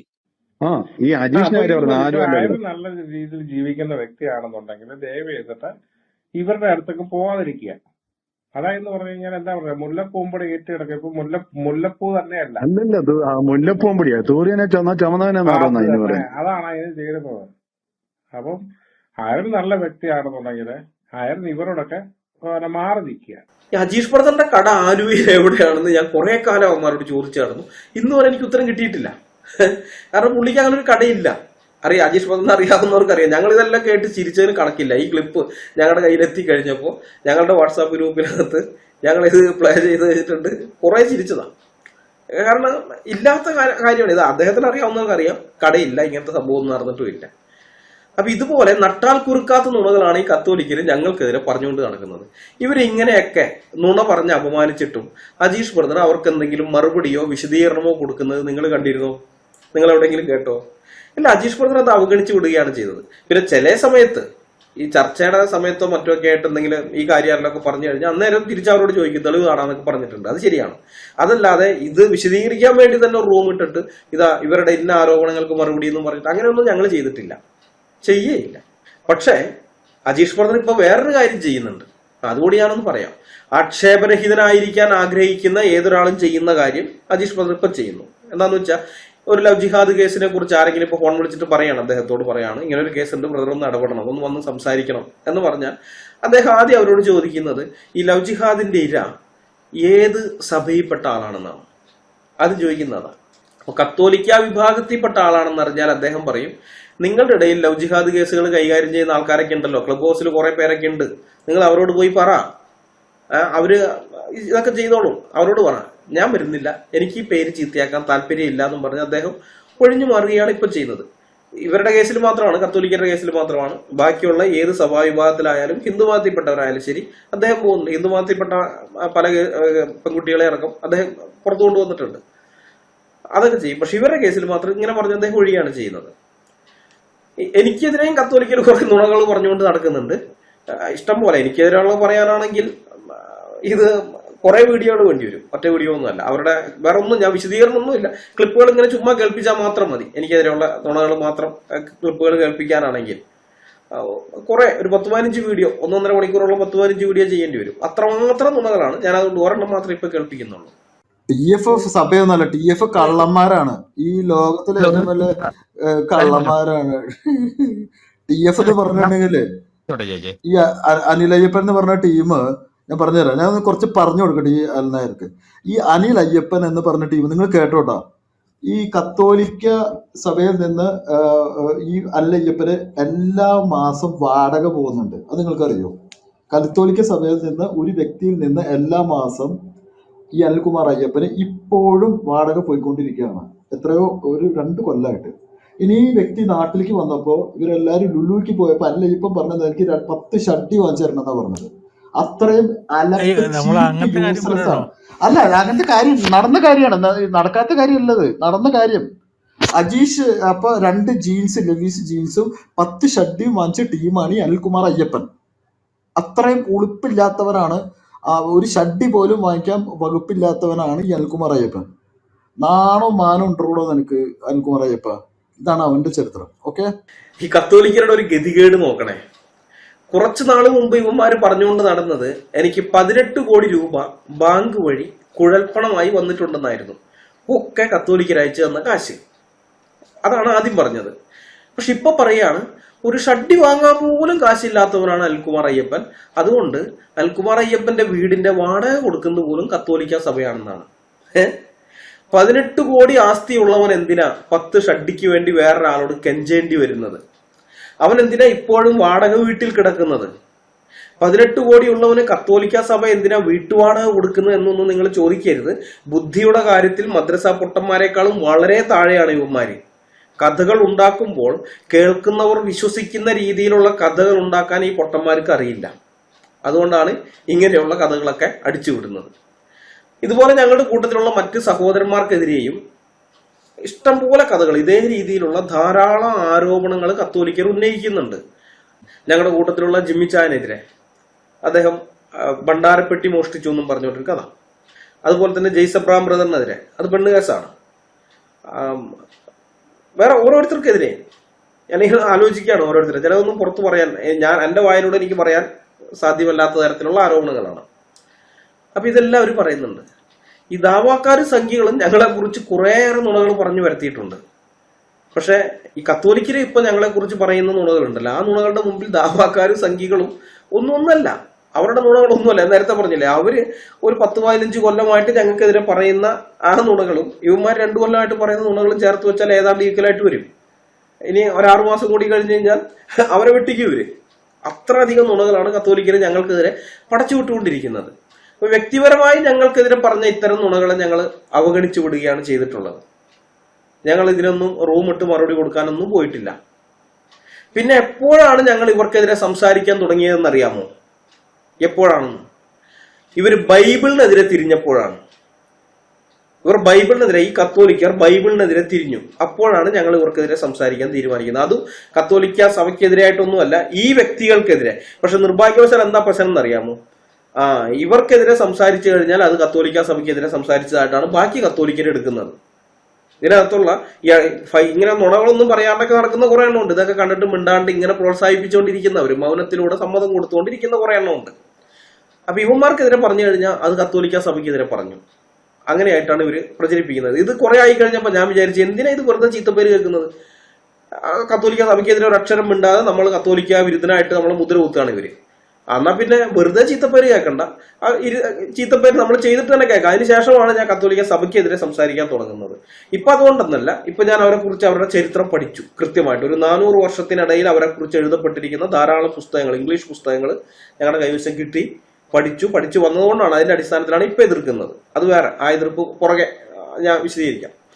അപ്പൊ ഈ സംഭവം ഇവര് ബൈബിളിനെതിരെ ആക്രമിക്കാനുള്ള ആ ചരിത്രം ഞാൻ പറയാം. കത്തോലിക്കര് ക്ലബ് ഹൗസിൽ ചില പാസ്റ്റർമാരുടെ വ്യഭിചാര കഥകൾ എടുത്തുകൊണ്ട് വരുന്നത് കണ്ടപ്പോഴേ ഞാൻ വിചാരിച്ചു ഇത് ചുണ്ടങ്ങ കൊടുത്ത് വഴുതനങ്ങ വാങ്ങാനുള്ള പരിപാടിയാണ്. അന്നൊന്നും നമ്മൾ ഈ ഫൈറ്റിൽ ഇല്ലാട്ടോ, നമ്മൾ പുറമേ നിന്ന് കാണുന്നേ ഉള്ളൂ. ഇതിനകത്ത് ഇടപെടാൻ താല്പര്യമില്ലാന്ന് പറഞ്ഞ് മാറി നിൽക്കുകയാണ്. 2 കൂട്ടരും അങ്ങോട്ടും ഇങ്ങോട്ടും പറയുന്നുണ്ട്. അപ്പോഴാണ് ഓരോന്ന് ഇവന്മാര് പറയും അതിനെതിരായിട്ട്. ഒരു ഉദാഹരണം പറഞ്ഞ രസമാണ്. ഇവര് പാസ്റ്റർ എന്ന് പേര് വെച്ചു. ഈ കത്തോലിക്കര് എന്തെന്ന് വെച്ച് കഴിഞ്ഞാൽ അവരുടെ പേരിന്റെ മുമ്പിൽ പേരെല്ലാം എഡിറ്റ് ചെയ്തിട്ട് പാസ്റ്റർ, എല്ലാം പാസ്റ്റർ എന്നാ പേര്, പാസ്റ്റർ ഇന്ന ആള് എന്നും പറഞ്ഞിട്ടുള്ളതാണ്. അപ്പൊ ഇവര് തിരിച്ച് പറയേണ്ടി വരുമ്പോ പാസ്റ്ററെ എന്ന് വിളിച്ച് മറുപടി പറയേണ്ടി വരും. അതൊരു ബുദ്ധിമുട്ടായിരുന്നു. അപ്പൊ ഞാൻ വിചാരിച്ചു ഇതാണല്ലോ തിരിച്ചെന്തെങ്കിലും വരും ഇങ്ങോട്ടാ. അപ്പൊ ഞാൻ വിചാരിച്ച് ഫാദർ എന്ന് വെക്കും എന്നൊക്കെ വിചാരിച്ച്, ഫാദറിന്റെ ആളെന്നൊക്കെ പറഞ്ഞ് അവരും വെക്കും. പക്ഷെ ഫാദർ എന്നല്ല, അവര് പോപ്പ് എന്നാ വെച്ചേ. ആ കുറെ ഉണ്ട്, പോപ്പ് ഷീനു, പോപ്പ് പ്രിൻസ്, പോപ്പ് അല്ല. അപ്പൊ തിരിച്ച് അവന്മാര് സംസാരിക്കുമ്പോൾ പോപ്പേന്ന് വിളിച്ച് സംസാരിക്കേണ്ടി വരുന്ന ഗതികേടാണ്. അതുപോലെ തന്നെയാണ് ഇവര് വേറൊരു കാര്യം ചെയ്തത്. ചില പാസ്റ്റർമാർ, പെണ്ണ് കേസിൽ ഉൾപ്പെട്ട ചില പാസ്റ്റർമാരെ കുറിച്ച് വന്നിരിക്കുന്ന വാർത്തകളും മറ്റുമൊക്കെ എടുത്തുകൊണ്ട് വന്നിട്ട് ഇവർക്കെതിരെ സംസാരിച്ചു. അപ്പൊ ഞാൻ പറഞ്ഞു, അത് കണ്ടപ്പോഴേ എനിക്ക് തോന്നി ഇത് അടുത്ത വടി കൊടുക്കുന്ന, ഇനി ഇതിനേക്കാളും വലിയ അടി ഇങ്ങോട്ട് തിരിച്ചു കിട്ടും. കാരണം തിരിച്ച് അവര് ഈ അച്ഛന്മാരുടെയോ അല്ലെങ്കിൽ ബിഷപ്പുമാരുടെയോ ഒക്കെ വ്യഭിചാര കഥകൾ എടുത്തുകൊണ്ട് വരുമെന്നാണ് ഞാൻ പ്രതീക്ഷിച്ചത്. അത്തരം വാർത്തകൾ ഉണ്ടല്ലോ. അപ്പൊ അത് എടുത്തുകൊണ്ട് വരും എന്ന് ഞാൻ വിചാരിച്ചു. പക്ഷെ ഇവരെടുത്തുകൊണ്ട് വന്നത് അച്ഛന്മാരുടെയോ ബിഷപ്പുമാരുടെയോ അല്ലെങ്കിൽ ആർച്ച് ബിഷപ്പുമാരുടെയോ കർദിനാൾമാരുടെയോ ഒന്നും വ്യഭിചാര കഥകളല്ല, പോപ്പുമാരുടെ വ്യഭിചാര കഥകളായിരുന്നു. പോപ്പുമാരുടെ ഡാർക്ക് ഏജിലെ ഇഷ്ടംപോലെ സംഗതികൾ അങ്ങ് കിടക്കുകയല്ലേ. അതാണ് ഓരോ ദിവസവും റൂമുകളിട്ട് ഓരോ പോപ്പുമാരുടെ ചരിത്രം പറയാൻ തുടങ്ങി. അവരത് ചുമ്മായൊക്കെ പറഞ്ഞു പോയതേ ഉള്ളൂ. ആ ചരിത്രമെല്ലാം ദൈവം അനുവദിച്ചു കഴിഞ്ഞാൽ ഈ ചാനലിലൂടെ, ട്രൂത്ത് ഫൈറ്റേഴ്സ് എന്ന് പറഞ്ഞ ചാനലിലൂടെ നിങ്ങൾ കേൾക്കും. ഞാൻ അത്തരം വീഡിയോകൾ ഈ ചാനലിലൂടെ അത് സംസാരിക്കരുതെന്ന് വളരെ ആഗ്രഹിക്കുകയും അതിനുവേണ്ടി പരമാവധി പരിശ്രമിക്കുകയും ചെയ്തതാണ്. പക്ഷെ ഇപ്പോഴത്തെ സന്ദർഭത്തിൽ, ഇപ്പൊ ഈ അവസാനം ഉണ്ടായ ഈ പ്രശ്നത്തിൽ അതിന്റെ ആവശ്യമില്ലാന്ന് തോന്നി. അതുകൊണ്ട് അവരുടെയൊക്കെ ചരിത്രം അവർ വെറുതെ പറഞ്ഞു പോയതുള്ളൂ. ഞാൻ കൃത്യമായ എവിഡൻസുകൾ ഡിസ്പ്ലേ ചെയ്തുകൊണ്ട് ആ ചരിത്രമല്ല ഞാൻ ദൈവം അനുവദിച്ചാൽ ഈ ചാനലിലൂടെ ഞാൻ സംസാരിക്കും. അത് മാത്രമല്ല കുറെ കാര്യങ്ങൾ, വേറെ കുറെ കാര്യങ്ങൾ അത് ദൈവം അനുവദിച്ചാൽ സംസാരിക്കും. അപ്പൊ ഏതായാലും ഇവര് ഇങ്ങനെ റൂമിട്ട് ഓരോ പോപ്പുമാരുടെ ചരിത്രം പറയാൻ തുടങ്ങിയപ്പോ അതിന്റെ മുമ്പിൽ ഉത്തരമില്ലാതായ കത്തോലിക്കർ എന്താണ് ചെയ്തതെന്ന് അറിയാമോ? അവരുടെ അച്ഛന്മാരുടെ വാട്സാപ്പ് ഗ്രൂപ്പ് ഉണ്ട്. ഈ ടീമുകൾക്ക് ഇവരെ മോണിറ്റർ ചെയ്യുന്ന അച്ഛന്മാരുണ്ട്. അത് ഞാൻ പറയുന്നതല്ല, ഇവരുടെ ആൾക്കാർ തന്നെ പറഞ്ഞിട്ടുള്ളതാണ്. അത് ഈ ജെയ്മോൻ ജെ ജോയ് ഒരു വാട്സാപ്പ് ഗ്രൂപ്പിൽ പറഞ്ഞപ്പോഴാണ് ഞാൻ ആദ്യമായിട്ട് അത് കേൾക്കുന്നത്. വാട്സാപ്പ് ഗ്രൂപ്പിൽ അവിടെയുള്ള ചില കത്തോലിക്ക ചെറുപ്പക്കാരെ അവർ ചോദ്യം ചെയ്തു. ജെയ്മോനെ ചോദ്യം ചെയ്ത് നിങ്ങൾ ഈ ചെയ്യുന്നത് ശരിയല്ല എന്നൊക്കെ പറഞ്ഞ് ചെയ്തപ്പോഴാണ് തിരിച്ച് ഇതൊക്കെ പറയാൻ നീ ആരാണ്, ഞങ്ങളുടെ പുറകിൽ അച്ഛന്മാരുണ്ട്, അച്ഛന്മാർ പറഞ്ഞിട്ടാണ് ഞങ്ങൾ ഇതൊക്കെ ചെയ്യുന്നതെന്ന് ജെയ്മോൻ തിരിച്ചു പറയുന്ന ആ വോയിസ് ക്ലിപ്പ് എനിക്കൊരാൾ ഫോർവേഡ് ചെയ്തു തന്നു. അപ്പോഴാണ് ഞാൻ ആദ്യമായിട്ട് ഇത് സംഭവം അറിയുന്നത്. അതിന് മുമ്പ് കുറച്ച് സംശയങ്ങൾ ഉണ്ടായിരുന്നുള്ളൂ, പക്ഷെ അപ്പം അറിഞ്ഞു അത്. അതിനുശേഷം പിന്നെ അന്വേഷിച്ചപ്പോൾ എനിക്ക് കാര്യം മനസ്സിലായി. അതിനകത്തുള്ള പലരും ഇതിനകത്തുണ്ട്. അതുപോലെ തന്നെ കത്തോലിക്ക സഭയുടെ രൂപതകളിൽ നിന്ന് കത്തോലിക്ക വിശ്വാസം പഠിപ്പിക്കാനായിട്ട് സർട്ടിഫിക്കറ്റ് ഉള്ള അല്ലെങ്കിൽ അതിനുവേണ്ടി അധികാരപ്പെടുത്തിയ ചുമതലപ്പെടുത്തിയ ആൾക്കാർ ഈ കൂടുതലുണ്ട്. കത്തോലിക്ക വൈദികന്മാര് ഈ റൂമുകൾ മോണിറ്റർ ചെയ്യുന്നുണ്ട്. കത്തോലിക്ക വൈദിക പട്ടത്തിന് വേണ്ടി കത്തോലിക്ക വൈദിക പട്ടത്തിന് വേണ്ടി പഠിക്കുന്ന വ്യക്തിയും ഈ കൂട്ടത്തിലുണ്ട്. അതായത് പഠിപ്പ് കഴിഞ്ഞു, പുള്ളി ഇപ്പൊ വക്കീലാവാൻ പഠിച്ചുകൊണ്ടിരിക്കും. അപ്പൊ ഏതായാലും ഈ അച്ഛന്മാരുടെ വാട്സാപ്പ് ഗ്രൂപ്പിൽ നിന്ന് പറഞ്ഞു കൊടുത്ത ഒന്നൊന്നര മറുപടിയുമായിട്ടാണ് ഇവർ വരുന്നത്. ഈ പോപ്പുമാരുടെ വ്യഭിചാര കഥകൾക്കെതിരായിട്ട് അച്ഛന്മാർ പറഞ്ഞു കൊടുത്ത മറുപടി. അത് ക്ലബ് ഹൗസിൽ ദിവസങ്ങളോളം കത്തോലിക്കർ ആ മറുപടിയും പറഞ്ഞു നടന്നു. ഇഷ്ടംപോലെ റൂമുകൾ ഇട്ടിട്ട് അവിടെയൊക്കെ ഈ മറുപടിയാണ് പറയുന്നത്. അപ്പൊ ആ മറുപടി അത് ഒറ്റ ക്ലിപ്പല്ല ഞാൻ ഇത് ചെയ്യുന്നത്, പല റൂമുകളിൽ അവർ പറഞ്ഞ മറുപടി അത് കമ്പയർ ചെയ്ത് കഴിഞ്ഞിട്ടുണ്ട്. ഒറ്റ ക്ലിപ്പായിട്ടാണ് ഇപ്പൊ നിങ്ങളുടെ മുമ്പിൽ കേൾപ്പിക്കുന്നത്. ഇത്രയൊന്നല്ല, ഇതിലും കൂടുതലുണ്ട്. ഈ സമയത്തിന്റെ പ്രശ്നം ഒരു വിഷയമായതുകൊണ്ടാണ് ഞാൻ ചുരുക്കി ക്ലിപ്പുകൾ ഇങ്ങനെ കേൾപ്പിക്കുന്നത്. ആ ക്ലിപ്പ് ഒന്നും കേട്ടു നോക്കിയപ്പോ. നമ്മുടെ കർത്താവായ ഈശോ മിശിഹായുടെ വംശാവലിയിൽ 4 വേശ്യാസ്ത്രീകളുണ്ടായിരുന്നു. ഇവന്മാരെന്തേ മിണ്ടാതിരിക്കുന്നു? ഇവന്മാരെന്താ പൂഴ്ത്തി വെച്ചിട്ട് നടക്കുന്നു? പറയാനെന്താ അത്ര നാണക്കേട്? 4 വേശ്യാസ്ത്രീകളുണ്ടായിരുന്നു നമ്മുടെ കർത്താവായ ഈശോ മിശിഹായുടെ കുടുംബത്തില്. അല്ല, 4 പേരെ പേരും റാഹാബ്, 3 പേരേ ഉള്ളൂ. Rahab, Ruth, Tamar, Bathsheba. പൂപ്പുമാര് പാപം ചെയ്തതുകൊണ്ട് ഞങ്ങൾക്ക് കത്തോലിക്ക സഭ മോശമാണ്. എടാ, പഴയ നിയമസഭയ്ക്കകത്ത് മുഴുവൻ ഇതായിരുന്നു. പഴയ നിയമസഭയ്ക്കകത്ത് മുഴുവൻ ഇതായിരുന്നു.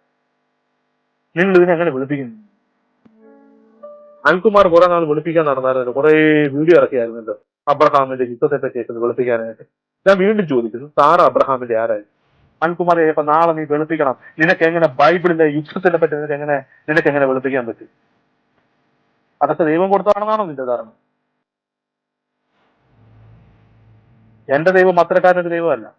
എന്റെ ദൈവം നീതിമാനായ ദൈവമാണ്, നീതിയുള്ള ദൈവമാണ് എന്റെ ദൈവം. നിങ്ങൾ അനിൽകുമാറിയായിട്ട് നാളെ പുസ്തകം എടുത്തിട്ട് വായിക്കണം. ബൈബിൾ എന്ന് പറയുന്ന പുസ്തകം എടുത്തുകൊണ്ട് നടത്താൻ യാതൊരു ധാർമ്മികതയില്ല. അതിനകത്തെ പഴയ നിയമ പുസ്തകങ്ങളിൽ മുഴുവൻ ഇത്തരം ചരിത്രങ്ങളാണ്. വായിച്ചു കേട്ടില്ല. പഴയ നിയമ പുസ്തകങ്ങളിൽ മുഴുവൻ ഇത്തരം ചരിത്രങ്ങളാണ് എഴുതിയത്. കുത്തിന്റെ ചരിത്രമായിക്കോട്ടെ, യൂദായുടെ ചരിത്രമായിക്കോട്ടെ, താമാറിന്റെ ചരിത്രമായിക്കോട്ടെ, ദാവീദിന്റെ ചരിത്രമായിക്കോട്ടെ, ഓരോരുത്തരുടെയും ചരിത്രം നിങ്ങൾ എടുക്കും. നിങ്ങൾക്ക് എങ്ങനെ ഈ പുസ്തകം കൊണ്ടു നടക്കാൻ പറ്റും? ഈ ബൈബിൾ എന്ന് പറയുന്ന പുസ്തകം നിങ്ങൾക്ക് എങ്ങനെ കൊണ്ടു നടക്കാൻ പറ്റും? ശരിയല്ലേ? അബ്രഹാമിന്റെ ഭാര്യ സാറ ആരായിരുന്നു? അബ്രഹാമിന്റെ ലോത്തിന്റെ ആരായിരുന്നു? ലോത്തും അബ്രഹാമും തമ്മിലുള്ള ബന്ധം എന്താണ്? ഇതൊക്കെ ബിബ്ലിക്കലി, ഇത് ബൈബിളിനകത്ത് കിടക്കുന്ന കാര്യമാണ്. ബിബ്ലിക്കലി പറയുന്ന കാര്യം. ഈ പറയപ്പെടുന്ന വ്യഭിചാരത്തിൽ പിടിക്കപ്പെട്ട ദാവീദ് എഴുതിയിരിക്കുന്ന സങ്കീർത്തനം എങ്ങനെ ദൈവവചനമാകും? ദാവീദ് എഴുതിയിരിക്കുന്ന സങ്കീർത്തനം എങ്ങനെ ദൈവവചനം? അബ്രഹാമിനും ദാവീദിനും സോളമനും വെപ്പാട്ടിമാരുണ്ടായിരുന്നു. അതുകൊണ്ട് പോപ്പുമാർക്കും വെപ്പാട്ടിമാരാകാം, അതിൽ തെറ്റില്ല. യേശുക്രിസ്തുവിന്റെ വംശാവലിയിൽ 4 വേശ്യകൾ ഉണ്ടായിരുന്നു. അതുകൊണ്ട് പോപ്പുമാര് വേശ്യകളുമായിട്ട് ശയിച്ചു എന്നൊക്കെ പറഞ്ഞ് നിങ്ങൾ കുറ്റം പറയാൻ വരണ്ട. ഇതൊക്കെയാണ് ഈ കത്തോലിക്കര് പറഞ്ഞ മറുപടി. ഇതിനെതിരെ, അവരുടെ പോപ്പുമാരുടെ വ്യഭിചാര കഥകൾക്കെതിരെ ഇവർ പറഞ്ഞ മറുപടി ഇതാണ്. ഇതിന്റെയൊക്കെ വല്ല ആവശ്യം ഉണ്ടായിരുന്ന, വല്ല കാര്യം ഉണ്ടായിരുന്ന? വളരെ സിമ്പിളായിട്ട് പറഞ്ഞു പോകാം. അത് അന്നത്തെ പോപ്പുമാർക്ക് തെറ്റുപറ്റിയതാണ്. ആ കാര്യം തെറ്റാണെന്ന് സഭ അംഗീകരിച്ചിട്ടുണ്ട്, അതിനൊക്കെ മാപ്പും പറഞ്ഞിട്ടുണ്ട് എന്ന് പറഞ്ഞ് വിടേണ്ട കേസേ ഉള്ളൂ ഇത്. പിന്നെ ഇവർക്ക് എന്ത് മറുപടി പറയാനുണ്ട്? അപ്പുറത്തെ ടീമുകൾക്ക് എന്തെങ്കിലും പറയാനുണ്ട്? ഒന്നുമില്ല, അതവിടെ തീരേണ്ട കേസാണ്. അത് പറയാതെ ഇവര് ഈ വ്യഭിചാരി പോപ്പുമാരെ ന്യായീകരിക്കാൻ വേണ്ടി ബൈബിളിനെതിരെ തിരിഞ്ഞു. ബൈബിളിലുള്ള അബ്രഹാമിനെ ആയാലും ദാവീദിനെ ആയാലും സോളമനെ ആയാലും യാക്കോബിനെ പറയുന്നുണ്ട് മരുമോളുമായിട്ട് വ്യഭിചാരം ചെയ്തു എന്നൊക്കെ പറഞ്ഞ് ഇങ്ങനെ കുറെ കാര്യങ്ങളായിട്ട് ഇവര് വന്നു. അതുപോലെ യേശുക്രിസ്തുവിന്റെ വംശാവലിയിൽ 4 സ്ത്രീകൾ ആരൊക്കെയാണെന്ന് ദൈവം തമ്പുരാൻ അറിയാം. എന്റെ അറിവിൽ ആകെ ഒരു വേശ്യയേ ഉള്ളൂ, അത് റാഹാബാണ്. റാഹാബ് എന്ന വേശ്യ, വേറെ ആരുമില്ല. റൂത്ത് മോവാബി സ്ത്രീയാണ്. പിന്നെ ബത്ശേബ വേശ്യയായിരുന്നില്ല. ബത്ശേബ വ്യഭിചാരം ചെയ്തെന്നുള്ളത് ശരിയാണ്, വ്യഭിചാരവും വേശ്യാവൃത്തിയും രണ്ടാണ്. ഇനി താമാറും അത് തന്നെയാണ്, താമാർ വേശ്യയായിരുന്നില്ല, താമാർ വ്യഭിചാരം ചെയ്തെന്നുള്ള സത്യമാണ്. പക്ഷെ ഇവരതിനൊക്കെ വേശ്യകളാക്കിയിരിക്കുക, 4 പേരെയും വേശ്യകളാക്കി. യേശുക്രിസ്തുവിന്റെ വംശാവലിയിൽ ഉള്ള 4 സ്ത്രീകളെ വേശ്യകളാക്കി. അപ്പൊ ഇങ്ങനെയൊക്കെ വന്നപ്പോഴാണ്, അതുവരേക്കും ഈ അടിപിടിയിൽ ട്രൂത്ത് ഫൈറ്റേഴ്സ് ഇല്ല എന്നും പറഞ്ഞ് ഞങ്ങൾ മാറി നിന്നതാണ്. പക്ഷേ പോപ്പുമാരുടെ വ്യഭിചാരങ്ങളെ ന്യായീകരിക്കാൻ കത്തോലിക്കർ ബൈബിളിനെ ആക്രമിച്ചപ്പോൾ ഞങ്ങൾക്ക് മനസ്സിലായി ഇനി ഇവരുമായി ചേർന്ന് പോകാൻ പറ്റില്ല, ഇനി അത് പറ്റില്ല.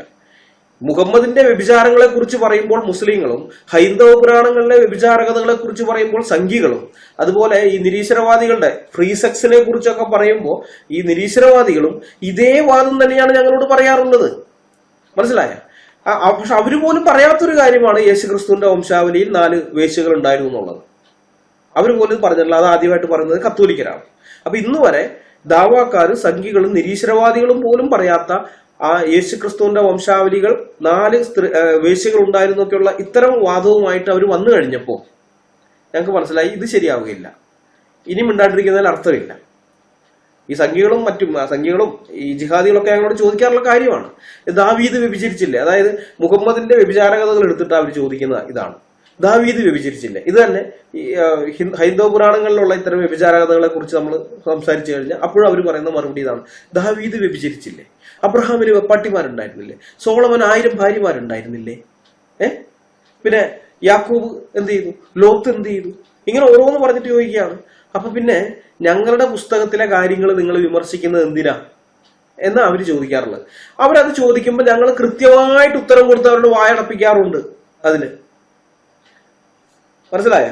പക്ഷെ അവന്മാരുന്നയിക്കുന്ന അതേ ആരോപണങ്ങളും അതിൽ കൂടുതലും റോമൻ കത്തോലിക്കർ ഉന്നയിക്കുമ്പോൾ ഞങ്ങൾ അതിന് മറുപടി പറയാൻ പാടില്ല അത്രേ. മറുപടി പറഞ്ഞാൽ ക്രൈസ്തവ ഐക്യം തകരും. അതാ പറയുന്നത് ചില ആൾക്കാർ വന്നിട്ട്, നിങ്ങൾ ഇങ്ങനെയൊക്കെ തുടങ്ങി കഴിഞ്ഞാൽ ക്രൈസ്തവ ഐക്യം തകരുമെന്ന്. ബൈബിളിനെ ആക്രമിക്കുന്നവർക്ക് മറുപടി പറഞ്ഞാൽ തകരുന്ന ക്രൈസ്തവ ഐക്യം ഞങ്ങൾക്ക് വേണ്ട എന്ന് ഞങ്ങൾ തീരുമാനിച്ചു. മനസ്സിലായ? അത്തരം ഒരു ക്രൈസ്തവ ഐക്യം ഞങ്ങൾക്ക് ആവശ്യമില്ല. അങ്ങനെയാണ് ഞങ്ങൾ ഈ ഫൈറ്റിലേക്ക് ഇറങ്ങുന്നത്. ബൈബിളിനെതിരെ ദാവാക്കാരൻ പറഞ്ഞാലും സംഘി പറഞ്ഞാലും നിരീശ്വരം പറഞ്ഞാലും കത്തോലിക്കം പറഞ്ഞാലും ഞങ്ങൾ മറുപടി കൊടുക്കും. ബൈബിളിനെതിരെ സംസാരിക്കുന്ന ദാവാക്കാരെ കൈകാര്യം ചെയ്യുന്നത് പോലെ, സംഘിയെ കൈകാര്യം ചെയ്യുന്നത് പോലെ, നിരീശ്വരവാദിയെ കൈകാര്യം ചെയ്യുന്നത് പോലെ തന്നെ ബൈബിളിനെതിരെ സംസാരിക്കുന്ന കത്തോലിക്കനെയും ഞങ്ങൾ കൈകാര്യം ചെയ്യും. ഒരു മടിയും അതിനകത്തില്ല. ഞാനത് പറഞ്ഞത് എന്തിനാണെന്ന് വെച്ചാൽ 1.25 വർഷത്തിലധികം കാലം ഞങ്ങൾക്കെതിരെ കത്തോലിക്കർ നുണപ്രചരണം നടത്തിക്കൊണ്ടിരുന്നപ്പോൾ ഞങ്ങൾ അതിന് മറുപടി പറയാൻ പോയിട്ടില്ല, അവഗണിച്ചു വിടുകയാണ് ഉണ്ടായത്. അതിന് കാരണം ഞങ്ങൾ സൗമ്യതയുള്ളവർ ആയിരുന്നുകൊണ്ടാണ്. പക്ഷെ കത്തോലിക്കർ ബൈബിളിനെതിരെ തിരിഞ്ഞപ്പോൾ ഞങ്ങൾ ശക്തമായ ഭാഷയിൽ അവർക്ക് മറുപടി കൊടുത്തു. അതിന്റെ കാരണവും ബൈബിൾ പറയുന്ന സൗമ്യതയുള്ള ആൾക്കാരാണ് ഞങ്ങൾ എന്നുള്ളത് കൊണ്ടാണ്. വ്യക്തിപരമായി ഞങ്ങൾക്കെതിരെ കത്തോലിക്കർ എന്ത് വൃത്തികേട് പറഞ്ഞാലും ഞങ്ങൾ മിണ്ടാതിരിക്കുന്നത് പോലെ ദൈവത്തിനെതിരെയോ ദൈവവചനത്തിനെതിരെയോ ദൈവജനത്തിനെതിരെയോ കത്തോലിക്കർ പറഞ്ഞാൽ ഞങ്ങൾ മിണ്ടാതിരിക്കുമെന്നാണ് നിങ്ങൾ ചിന്തിക്കുന്നതെങ്കിൽ നിങ്ങൾ വിഡ്ഢികളുടെ സ്വർഗത്തിലാണ്. അങ്ങനെ ഒരു കാര്യം നിങ്ങൾ സ്വപ്നം കാണണ്ട, വ്യാമോഹിക്കുകയേ വേണ്ട. അത്തരം ആശയ ആക്രമണങ്ങൾക്ക് മറുപടി പറയാനാണ് ദൈവം ഞങ്ങളെ എഴുന്നേൽപ്പിച്ച് ഇവിടെ നിർത്തിയിരിക്കുന്നത് എന്നുള്ള ഉത്തമ ബോധ്യം ഞങ്ങൾക്കുണ്ട്. ആ ബോധ്യത്തിന്റെ പുറത്തു നിന്നുകൊണ്ടാണ് ഞാനിത് പറയുന്നത്. ഇപ്പൊ കുറെ എണ്ണം ഞങ്ങൾക്ക് സ്വാർത്ഥ ലക്ഷ്യങ്ങളുണ്ടെന്നും പറഞ്ഞു വരുന്നുണ്ട്. കത്തോലിക്കർ പറയുന്നുണ്ട് പണ്ടേ, അതല്ലാതെ ഇപ്പോ ഈ പ്രൊട്ടസ്റ്റന്റ് വിഭാഗത്തിൽ നിന്നുമുണ്ട്. അജു ജോൺ വർഗീസ് എന്ന് പറയുന്ന ഒരുത്തൻ, പിന്നെ മുഹമ്മദ് ഈസയുടെ ചേട്ടൻ അൽ ലോറൻസ് എന്ന് പറയുന്ന ജിഹാദി ലോറൻസ്, പിന്നെ യുപിയിലുള്ള ഒരു ഫ്രോഡുണ്ട് സാജു, പുളവൻ സാജു, പിന്നെ റജി ഉത്തരാഖണ്ഡ്, ഇങ്ങനെയൊക്കെയുള്ള കുറച്ച് ടീമുകൾ. ഇവന്മാരെല്ലാം പ്രൊട്ടസ്റ്റന്റുകാരാണ് എന്നൊക്കെ പറഞ്ഞ് നടക്കുകയാണല്ലോ. അപ്പൊ ഇങ്ങനെയുള്ളവന്മാരൊക്കെയാണ് ഇപ്പൊ ഞങ്ങൾക്ക് സ്വാർത്ഥ ലക്ഷ്യങ്ങളുണ്ടെന്നൊക്കെ പറഞ്ഞു വരുന്നത്. യഥാർത്ഥത്തിൽ അങ്ങനെയുള്ള എന്തെങ്കിലും സ്വാർത്ഥ ലക്ഷ്യങ്ങൾ ഞങ്ങൾക്കുണ്ടായിരുന്നെങ്കിൽ, രഹസ്യ അജണ്ടകൾ ഞങ്ങൾക്കുണ്ടായിരുന്നെങ്കിൽ, കത്തോലിക്കർ ദൈവവചനത്തിനും ദൈവത്തിനും എതിരായി സംസാരിക്കുന്നത് കണ്ടാൽ ഞങ്ങൾ മിണ്ടാതിരിക്കുമായിരുന്നു. മനസ്സിലായോ? ഞങ്ങൾ മിണ്ടാതിരുന്നേ ഞങ്ങളുടെ സ്വാർത്ഥ ലക്ഷ്യങ്ങൾ നിറവേറാൻ വേണ്ടി. പറയാൻ ഞങ്ങൾക്ക് ന്യായവും ഉണ്ടായിരുന്നു. കേട്ടാൽ ഒരാളും ഞങ്ങളെ കുറ്റം പറയാത്ത രീതിയിലുള്ള ന്യായം. എന്താണ് ഞങ്ങൾക്ക് പറയാനുള്ള ന്യായം? ഞങ്ങൾ ഡിനോമിനേഷൻ ഫൈറ്റിലേക്കില്ല, സഭകൾ തമ്മിലുള്ള ഈ അടിക്ക് ഞങ്ങളില്ല. ദൈവം ഞങ്ങളെ വിളിച്ചിരിക്കുന്നത് പരസ്പരം അടികൂടാൻ വേണ്ടിയിട്ടല്ല. അതുകൊണ്ട് ഞങ്ങൾ ഈ അടിപിടിയിൽ ഇടപെടാതെ മാറി നിൽക്കുകയാണെന്ന് പറഞ്ഞ് ഞങ്ങൾ ഒഴിഞ്ഞു നിൽക്കുമായിരുന്നു. ഞങ്ങൾ അങ്ങനെ നിന്നിരുന്നെങ്കിൽ എല്ലാവരും ഞങ്ങളെ അഭിനന്ദിച്ചേനെ. ക്ലബ് ഹൗസിന് പുറത്തുള്ള കത്തോലിക്കർക്ക് ഞങ്ങളോടുള്ള ബഹുമാനമൊക്കെ അങ്ങനെ തന്നെ നിലനിൽക്കുമായിരുന്നു. മനസ്സിലായ? ഇപ്പോഴും ഞങ്ങളെ വിളിച്ചേനെ ക്ലാസ് എടുക്കും. ഇപ്പോഴും വിളിക്കാറുണ്ട് ചില ആളുകളൊക്കെ. ഇതൊന്നും അറിയാതെ, ഈ അടിയൊന്നും അറിയാത്ത ചില അച്ഛന്മാരൊക്കെ എന്നെ വിളിക്കാറുണ്ട്. വിളിക്കുമ്പോൾ ഞാൻ പറയും ഇങ്ങനെയൊക്കെയാണ് സംഭവം, അതുകൊണ്ട് ഇനി സഹകരിക്കാൻ ബുദ്ധിമുട്ടാണ് എന്ന് പറഞ്ഞുകൊണ്ട് കട്ട് ചെയ്യാണ് ചെയ്യുന്നത്. അപ്പൊ നമ്മള് ഇങ്ങനെയൊക്കെ പറഞ്ഞിരുന്നെങ്കിൽ, അതായത് ഈ അടിപിടിക്കും ബഹളത്തിനൊന്നും ഞങ്ങളില്ല, ഞങ്ങളുടെ ഇതല്ല എന്ന് പറഞ്ഞിരുന്നെങ്കിൽ ആളുകളൊക്കെ പറഞ്ഞാൽ ഞങ്ങൾ ആത്മീയ കാഴ്ചപ്പാടുള്ളവരാണ്, വളരെ ഉന്നതമായ ആത്മീയ കാഴ്ചപ്പാടുണ്ട്, അവരുടെ ദർശനം വേറെയാണ് എന്നൊക്കെ പറഞ്ഞുകൊണ്ട് എല്ലാവരും ഞങ്ങളെ ഇതുവരെ ബഹുമാനിച്ചുകൊണ്ടിരുന്ന ഈ കത്തോലിക്കരടക്കമുള്ള എല്ലാവരും ഞങ്ങളെ ബഹുമാനിച്ചിപ്പോഴും ഉണ്ടായാൽ അങ്ങനെ തന്നെ. മനസ്സിലായ? അവരുടെ ചാനലുകളിൽ ഇപ്പോഴും സംസാരിക്കാൻ എനിക്ക് അവസരം കിട്ടുമായിരുന്നു, അതൊക്കെ ഉണ്ടായനെ. പക്ഷേ ഒരു ചെറിയ പ്രശ്നം അതിനകത്തുള്ളത് എന്താണെന്ന് വെച്ചാൽ, ദൈവത്തിന്റെ മുമ്പാകെ ഞങ്ങൾക്കൊരു ശുദ്ധ മനസാക്ഷി ഉണ്ടാകുകയില്ല എന്നുള്ളതാണ്. ഞങ്ങൾ ഏറ്റവും വില കൊടുക്കുന്നത് അതിനാണ്. അങ്ങാടിയിൽ വന്ദനവും പള്ളിയിൽ മുഖ്യാസനവും ആഗ്രഹിക്കുന്ന കൂട്ടരല്ല ഞങ്ങൾ. മനുഷ്യർ ഞങ്ങളെ ബഹുമാനിക്കുന്നെങ്കിൽ നല്ലത്, സന്തോഷമുള്ള കാര്യം. പക്ഷേ ദൈവവചനത്തിനെതിരായിട്ട് ഈ കത്തോലിക്കർ സംസാരിക്കുന്നത് കാണുമ്പോൾ അത് കണ്ടില്ലെന്ന് നടിച്ചാലേ ആ ബഹുമാനം കിട്ടുകയുള്ളൂ എന്നാണെങ്കിൽ സോറി, ഞങ്ങൾക്ക് ആ ബഹുമാനം വേണ്ട. മനസ്സിലായ? ഞങ്ങൾക്ക് ആ ബഹുമാനം വേണ്ട. അങ്ങനെയുള്ള ബഹുമാനം ഞങ്ങൾക്ക് വേണ്ട. അത് ഞങ്ങളുടെ തീരുമാനമാണ്, വ്യക്തിപരമായി ഓരോരുത്തരുടെ തീരുമാനമാണ്. അപ്പോൾ തന്നെ കൂട്ടായിട്ടുള്ള TF-ന്റെയും തീരുമാനമാണ്. ഇതിനകത്തേക്ക് ഫൈറ്റിലേക്ക് ഇറങ്ങിക്കഴിഞ്ഞാൽ എന്തൊക്കെ വരുമരായികൾ ഉണ്ടെന്ന് ഞങ്ങൾക്ക് അറിയാം. അതൊക്കെ അറിഞ്ഞിട്ട് തന്നെ ഞങ്ങൾ ഇറങ്ങിയത്. ദൈവം മുമ്പാകെ ശുദ്ധമായ മനസാക്ഷിയോടുകൂടെ നിൽക്കണം, അത്രേ ഞങ്ങൾ ആഗ്രഹിക്കുന്നുള്ളൂ. ദൈവവചനത്തിനെതിരെ ഇവന്മാർ ഇങ്ങനെയൊക്കെ പറയുന്നത് കേട്ടിട്ട്, അബ്രഹാമിനെതിരെയും ദാവീദിനെതിരെയും ശലോമോനെതിരെയും പിന്നെ യേശുക്രിസ്തുവിന്റെ വംശാവലിയിലെ ആ 4 സ്ത്രീകൾക്കെതിരെയും ഒക്കെ ഇത് മാത്രമല്ല, ഇനിയും കുറെ ഉണ്ട്. യഹോവയ്ക്കെതിരെയൊക്കെ പറയുന്നുണ്ട്. ജെയ്മോൻ ജെജോയൊക്കെ യഹോവ ആര് എന്നൊക്കെ ചോദിക്കുന്നുണ്ട്. പണ്ട് ഫറവോൻ ചോദിച്ചില്ലേ മോശയോട്, ഇസ്രായേൽ ജനത്തെ വിട്ടയക്കേണ്ടതിന് യഹോവ ആര് എന്ന് ചോദിച്ചില്ലേ? അതേപോലെയൊക്കെ ഇവനൊക്കെ ചോദിക്കുന്നുണ്ട്. അങ്ങനെ ഇവര് ഇങ്ങനെയൊക്കെ ചെയ്യുമ്പോൾ ഞങ്ങൾ അടിപിടിയിലില്ല എന്നും പറഞ്ഞ് ഞങ്ങൾക്ക് വേണമെങ്കിൽ മാറി നിൽക്കാം. നിങ്ങൾ ആരും ഒന്നും പറയില്ല. പണ്ട് ഞാൻ പറയല്ലേ, മോശയ്ക്ക് വേണമെങ്കിൽ മാറി നിൽക്കാമായിരുന്നു. തല്ലുന്ന കണ്ടു കഴിഞ്ഞപ്പോൾ ഒരു ഗവൺമെന്റ് ഉദ്യോഗസ്ഥന് അദ്ദേഹത്തിന്റെ ഡ്യൂട്ടി ചെയ്യുന്നു, ഞാൻ അതിനകത്ത് ഇടപെടുന്നില്ല എന്നൊക്കെ പറഞ്ഞ് മാറി നിൽക്കാമായിരുന്നു. ഒരു കുഴപ്പമില്ല, ആരും ഒന്നും കുറ്റം പറയില്ല. മോശം മരിക്കുന്നത് വരേക്കും അവിടെ ആ കൊട്ടാരത്തിനകത്ത് എല്ലാ സുഖ സൗകര്യങ്ങളോടും കൂടെ ഒരുപക്ഷെ അടുത്ത ഫറവോ ആയി തന്നെ വരാനുള്ള സാധ്യതയിൽ ജീവിക്കാമായിരുന്നു. പക്ഷേ മോശയെ കുറിച്ച് നമ്മൾ ആരും ഒന്നും മിണ്ടില്ല. മോശയെ ഇല്ല, ആ മരിച്ചു അത് പോയി. എത്രയോ ഫറവോമാര് അവിടെ അധികാരത്തിലിരുന്ന് മരിച്ചുപോയി. നമ്മൾ അവരെ കുറിച്ച് ആരെങ്കിലും കുറിച്ച് നമ്മൾ സംസാരിക്കുന്നുണ്ടോ? ഇല്ലല്ലോ. പക്ഷെ മോശയെ കുറിച്ച് ഒന്നും സംസാരിക്കുന്നു. കാരണം എന്താ? മോശ എടുത്ത ഡിസിഷനാണ്. അത് തന്നെ ഞങ്ങളും ആഗ്രഹിക്കുന്നുള്ളൂ. ഞങ്ങളെ സംബന്ധിച്ച് ഇത്രയേ ഉള്ളൂ. ദൈവവും ഭാഗെ കുറ്റമില്ലാത്ത മനസാക്ഷിയോടുകൂടെ നിൽക്കാൻ പറ്റണം. ദൈവത്തിനെ ചീത്ത വിളിക്കുന്നത് കേട്ടിട്ട്, അല്ലെങ്കിൽ ദൈവജനത്തെ എന്തെങ്കിലുമൊക്കെ ഇവന്മാർ പറയുന്നത് കേട്ടിട്ട് അതൊന്ന് ഞങ്ങളുടെ സ്വാർത്ഥ ലക്ഷ്യങ്ങൾക്ക് വേണ്ടി ഇതിനെതിരെ പറഞ്ഞു കഴിഞ്ഞാൽ ഞങ്ങൾക്ക് നഷ്ടം വരുമല്ലോ എന്ന് ചിന്തിച്ച്, ഞങ്ങളുടെ സ്വാർത്ഥ ലക്ഷ്യങ്ങൾ നിറവേറില്ലല്ലോ എന്ന് ചിന്തിച്ച് ഞങ്ങൾ അതിനോട് സമരസപ്പെട്ടു പോയിരുന്നെങ്കിൽ നിങ്ങളൊക്കെ ഇപ്പോഴും ഞങ്ങളെ വലിയ കാര്യമായിട്ട് പറഞ്ഞേനെ, ഒരു കുഴപ്പമില്ലാതെ കുറ്റം പറയാതെ ഇങ്ങനെ നിന്നേനെ. പക്ഷേ ദൈവമുമ്പാകെ ഞങ്ങൾക്ക് സ്വീകാര്യത ലഭിക്കില്ല എന്ന് ഞങ്ങൾക്കറിയാം. ഈ TF-നെ മെരുക്കാൻ നോക്കുന്നവരെല്ലാം പരാജയപ്പെടുന്നതിന്റെ കാരണം ഇതാണ്. ഞങ്ങൾ എല്ലാറ്റിനും ഉപരിയായി ദൈവത്താലുള്ള മാനമാണ് ആഗ്രഹിക്കുന്നത്. മനുഷ്യരാലുള്ള മാനം കിട്ടിയാലും കിട്ടിയില്ലെങ്കിലും ഞങ്ങൾക്ക് വിഷയമല്ല. അതുകൊണ്ട് തന്നെ ദൈവവചനത്തിന് വേണ്ടി നിലകൊള്ളുമ്പോൾ സംഭവിക്കാൻ പോകുന്ന നഷ്ടങ്ങളുടെ കണക്കെടുപ്പ് ഞങ്ങൾ നടത്താറില്ല. ആ നഷ്ടങ്ങളെക്കുറിച്ച് ഓർത്ത് ഞങ്ങളാരും വേവലാതിപ്പെടാറുമില്ല. ഞങ്ങളെ വിമർശിക്കുന്നവര് ഇതൊക്കെ ഒന്ന് ഓർത്തിരിക്കുന്നത് നല്ലതാണ്. കത്തോലിക്ക പിള്ളേർക്കെതിരായിട്ട് ഞങ്ങൾ മറുപടി പറയാൻ തുടങ്ങിയപ്പോൾ ചിലരൊക്കെ വന്ന് ഞങ്ങളെ ഉപദേശിക്കുന്നുണ്ട്. പ്രതികാരം ദൈവത്തിനുള്ളതാണ്, നമ്മൾ പ്രതികാരം ചെയ്യാൻ പാടില്ല ബ്രദറെ എന്നൊക്കെ പറഞ്ഞുകൊണ്ടാണ് ഉപദേശം. ഇവന്മാരൊക്കെ എവിടെ നിന്ന് വരുന്നെന്നാണ് ഞാൻ ആലോചിക്കുന്നത്. പ്രതികാരം എന്ന വാക്കിന്റെ അർത്ഥം പോലും അറിയാത്തവന്മാരാണ് ഞങ്ങളോട് വന്ന് പ്രതികാരം ചെയ്യരുതെന്ന് പറയുന്നത്. എന്താ പ്രതികാരം? നമുക്കെതിരെയോ അല്ലെങ്കിൽ നമുക്ക് വേണ്ടപ്പെട്ട ആൾക്കാർക്കെതിരെയോ ആരെങ്കിലും എന്തെങ്കിലും പറയുകയോ ചെയ്യുകയോ ചെയ്തു കഴിഞ്ഞാൽ അതിന് മറുപടിയായിട്ട് തിരിച്ചടിക്കുന്നതാണ് പ്രതികാരം എന്ന് പറയുന്നത്. തിരിച്ച് ആശയതലത്തിലാകാം, കായികമായിട്ടാകാം, എങ്ങനെയാകാം, അതാണ് പ്രതികാരം എന്ന് പറയുന്നത്. വ്യക്തിപരമായി ഞങ്ങൾക്കെതിരെ നട്ടാൽ കുറുക്കാത്ത നുണകൾ പറഞ്ഞതിനാണ് ഞങ്ങൾ തിരിച്ചു പറയുന്നതെങ്കിൽ ഇവന്മാരുടെ ഉപദേശത്തിന് അർത്ഥമുണ്ടെന്ന് പറയാം. കാരണം ഞങ്ങൾക്കെതിരെ കുറെ നുണ പറഞ്ഞു, ഞങ്ങൾ തിരിച്ചു അവർക്കെതിരെയും പറയുന്നു. അതാണ് ഈ പ്രതികാരം. ഓക്കെ, പക്ഷെ അത്തരം കാര്യങ്ങളിലെല്ലാം ഞങ്ങൾ മിണ്ടാതിരിക്കുകയാണ് ചെയ്തിട്ടുള്ളത്. ഞങ്ങൾ മിണ്ടാൻ പോയിട്ടില്ല. പിന്നെ ഞങ്ങൾ എന്ത് പ്രതികാരം ചെയ്തതാണ് ഇവന്മാർ പറയുന്നത്? ഇവന്മാരുടെ ലോജിക്ക് വെച്ച് നോക്കിയാൽ യേശുക്രിസ്തു പ്രതികാരം ചെയ്തിട്ടുള്ള ആളാണ്, യോഹന്നാൻ സ്നാപകൻ പ്രതികാരം ചെയ്തിട്ടുള്ള ആളാണ്, അപ്പോസ്തലന്മാരെല്ലാവരും പ്രതികാരദാഹികളായിരുന്നു എന്ന് പറയേണ്ടി വരും. കാരണം അവരെല്ലാം ശക്തമായ ഭാഷയിൽ പ്രതികരിച്ചിട്ടുള്ള ആളുകളാണ്. അന്യായം കണ്ടപ്പോൾ, അനീതി കണ്ടപ്പോൾ, അല്ലെങ്കിൽ ദൈവവചനത്തിനെതിരായിട്ടുള്ള കാര്യങ്ങളൊക്കെ കണ്ടപ്പോൾ ശക്തമായ ഭാഷയിൽ അവർ പ്രതികരിച്ചിട്ടുണ്ട്. അതൊക്കെ പ്രതികാരമാണ്. ഇനി ഈ പ്രതികാരം ചെയ്യരുതെന്നും പറഞ്ഞ് ഞങ്ങളെ ഉപദേശിക്കാൻ വരുന്ന ആൾക്കാരുണ്ടല്ലോ, അവരെ നിങ്ങളൊന്ന് പേഴ്സണലായിട്ട് ടച്ച് ചെയ്ത് നോക്കുമ്പോൾ അറിയാം, അവരുടെ ഈഗോ ഹർട്ട് ചെയ്യുന്ന വിധത്തിൽ നമ്മൾ അവരോട് സംസാരിച്ചാൽ അറിയാം അവരെങ്ങനെയൊക്കെയാണ് നമ്മളോട് പ്രതികാരം ചെയ്യുക എന്നുള്ള കാര്യം. ഇവന്മാര് ക്ഷമിക്കാൻ പറയുന്നതൊക്കെ എപ്പോഴാണെന്ന് അറിയാമോ? അവരുടെ തടിക്ക് കേടുപറ്റാത്ത കേസിലാണ്. ദൈവത്തിനെതിരെ പറയുമ്പോഴോ, ദൈവവചനത്തിനെതിരെ പറയുമ്പോഴോ, ദൈവസഭയ്ക്കെതിരെ പറയുമ്പോഴോ അവര് പറയും, ഓ ക്ഷമിക്കണം ബ്രദറെ, ക്ഷമിക്കണം, നമ്മൾ ക്ഷമിക്കണമെന്ന്. മനസ്സിലായോ? എന്നാൽ ഇവർക്കെതിരെ പറയുമ്പോൾ അതൊന്നുമില്ല, ക്ഷമയൊന്നുമില്ല കേട്ടോ. എനിക്ക് അനുഭവമുണ്ട്.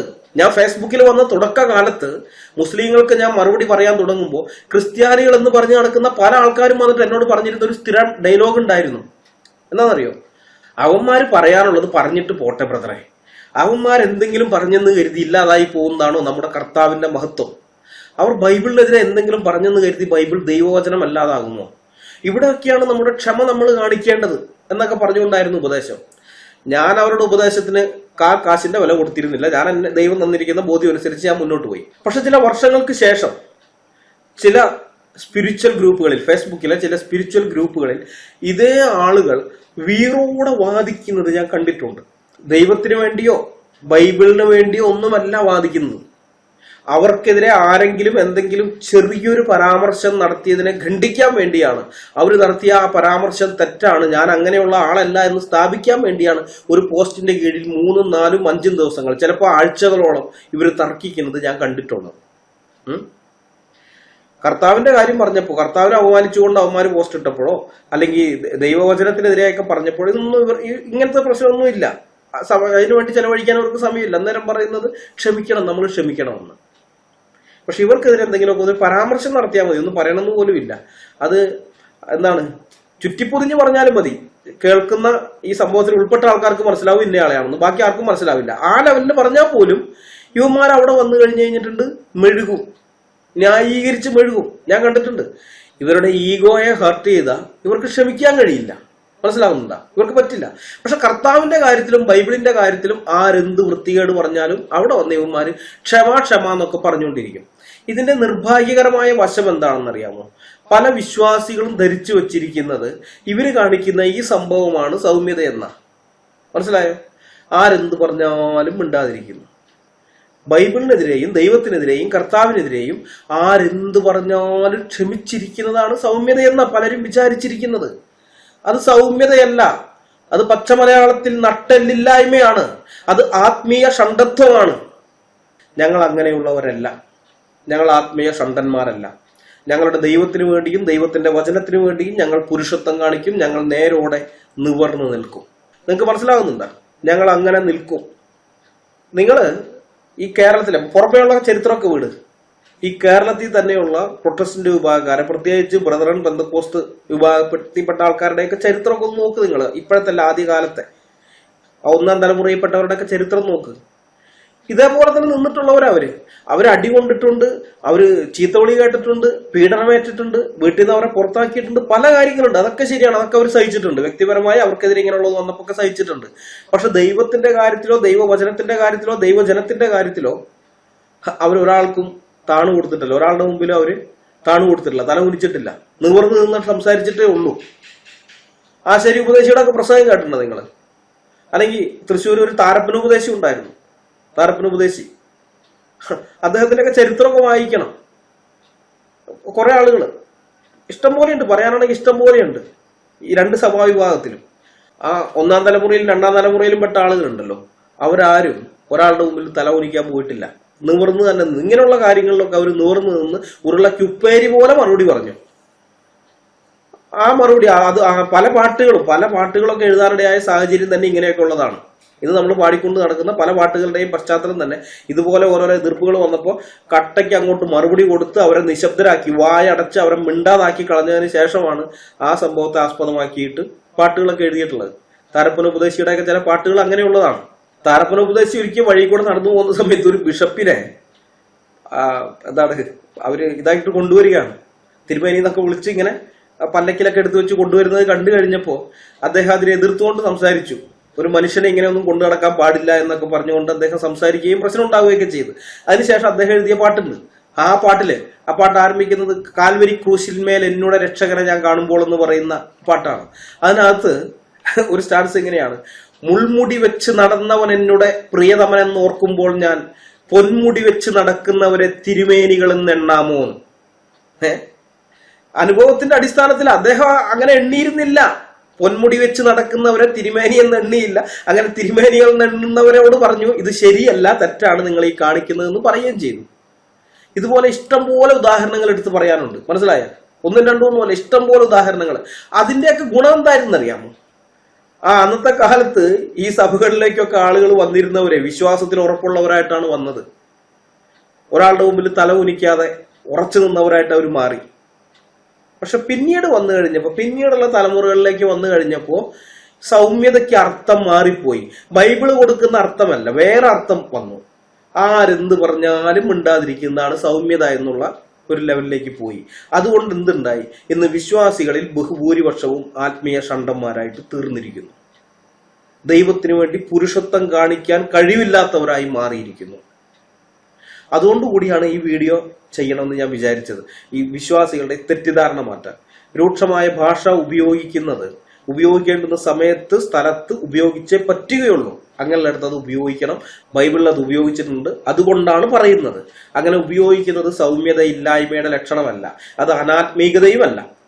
ഈ അമിതാത്മീയവാദികളാണ് ഇത്തരം വാദങ്ങളുമൊക്കെ ആയിട്ട് വരുന്നത്. ഇനി ഇതിന്റെ മറുവശം, ഈ അമിതാത്മീകവാദികൾ ഉണ്ടല്ലോ, അതായത് ഞങ്ങൾക്ക് സൗമ്യതയില്ല, ഞങ്ങൾ ക്രിസ്ത്യാനികൾക്ക് യോജിച്ച വിധത്തിലല്ല ഇടപെടുന്നത് എന്നൊക്കെ പറഞ്ഞ് ഞങ്ങളെ വിമർശിക്കുന്ന പുള്ളികൾ, അവരുടെ സൗമ്യത എത്രത്തോളം ഉണ്ട്?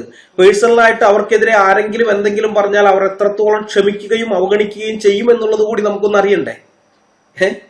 തെളിവുകൾ ഉണ്ടെന്ന് നമ്മുടെ മുമ്പാകെയുണ്ട്. ഞങ്ങളെ വിമർശിക്കാൻ വരുന്ന ആൾക്കാർക്കെതിരെ മറ്റാളുകൾ എന്തെങ്കിലുമൊക്കെ ഒന്ന് പറഞ്ഞപ്പോ, അല്ലെങ്കിൽ ഞങ്ങളുടെ കൂട്ടത്തിൽ തന്നെയുള്ള ആൾക്കാർ അത് മനഃപൂർവ്വം പറയുന്നതാണ്. ഇവരെങ്ങനെയാണ് പേഴ്സണലായിട്ട് ഇവർക്കെതിരെ ഒന്ന് പറഞ്ഞു കഴിഞ്ഞാൽ ഇവരെങ്ങനെയാണ് പ്രതികരിക്കുന്നതെന്ന് അറിയാൻ വേണ്ടി തന്നെ നമ്മൾ സംസാരിച്ചിട്ടുണ്ട്. ആ സമയത്ത് ഇവരുടെ പ്രതികരണം എന്തായിരുന്നു? സൗമ്യതയോട് കൂടിയതായിരുന്നു? അതൊക്കെ നമുക്കൊന്ന് അറിയണ്ടേ? ദൈവം അനുവദിച്ചാൽ നമുക്ക് അടുത്ത വീഡിയോയിൽ അത് നോക്കാം. ഞങ്ങൾക്ക് സൗമ്യതയില്ലെന്ന് പറയുന്ന ആളുകളുടെ സൗമ്യത എത്രത്തോളം ഉണ്ടെന്നുള്ളത് നമുക്ക് അടുത്ത വീഡിയോയിൽ നോക്കാം. അടുത്ത വീഡിയോയുമായി വരുന്നത് വരെ നമ്മളെല്ലാവരെയും കർത്താവായ യേശു ക്രിസ്തു കാത്തു സൂക്ഷിക്കുമാറാകട്ടെ. അവിടുത്തെ വിലയേറിയ നാമം മാത്രം എന്നും എന്നേക്കും വാഴ്ത്തപ്പെടുമാറാകട്ടെ. ആമേൻ.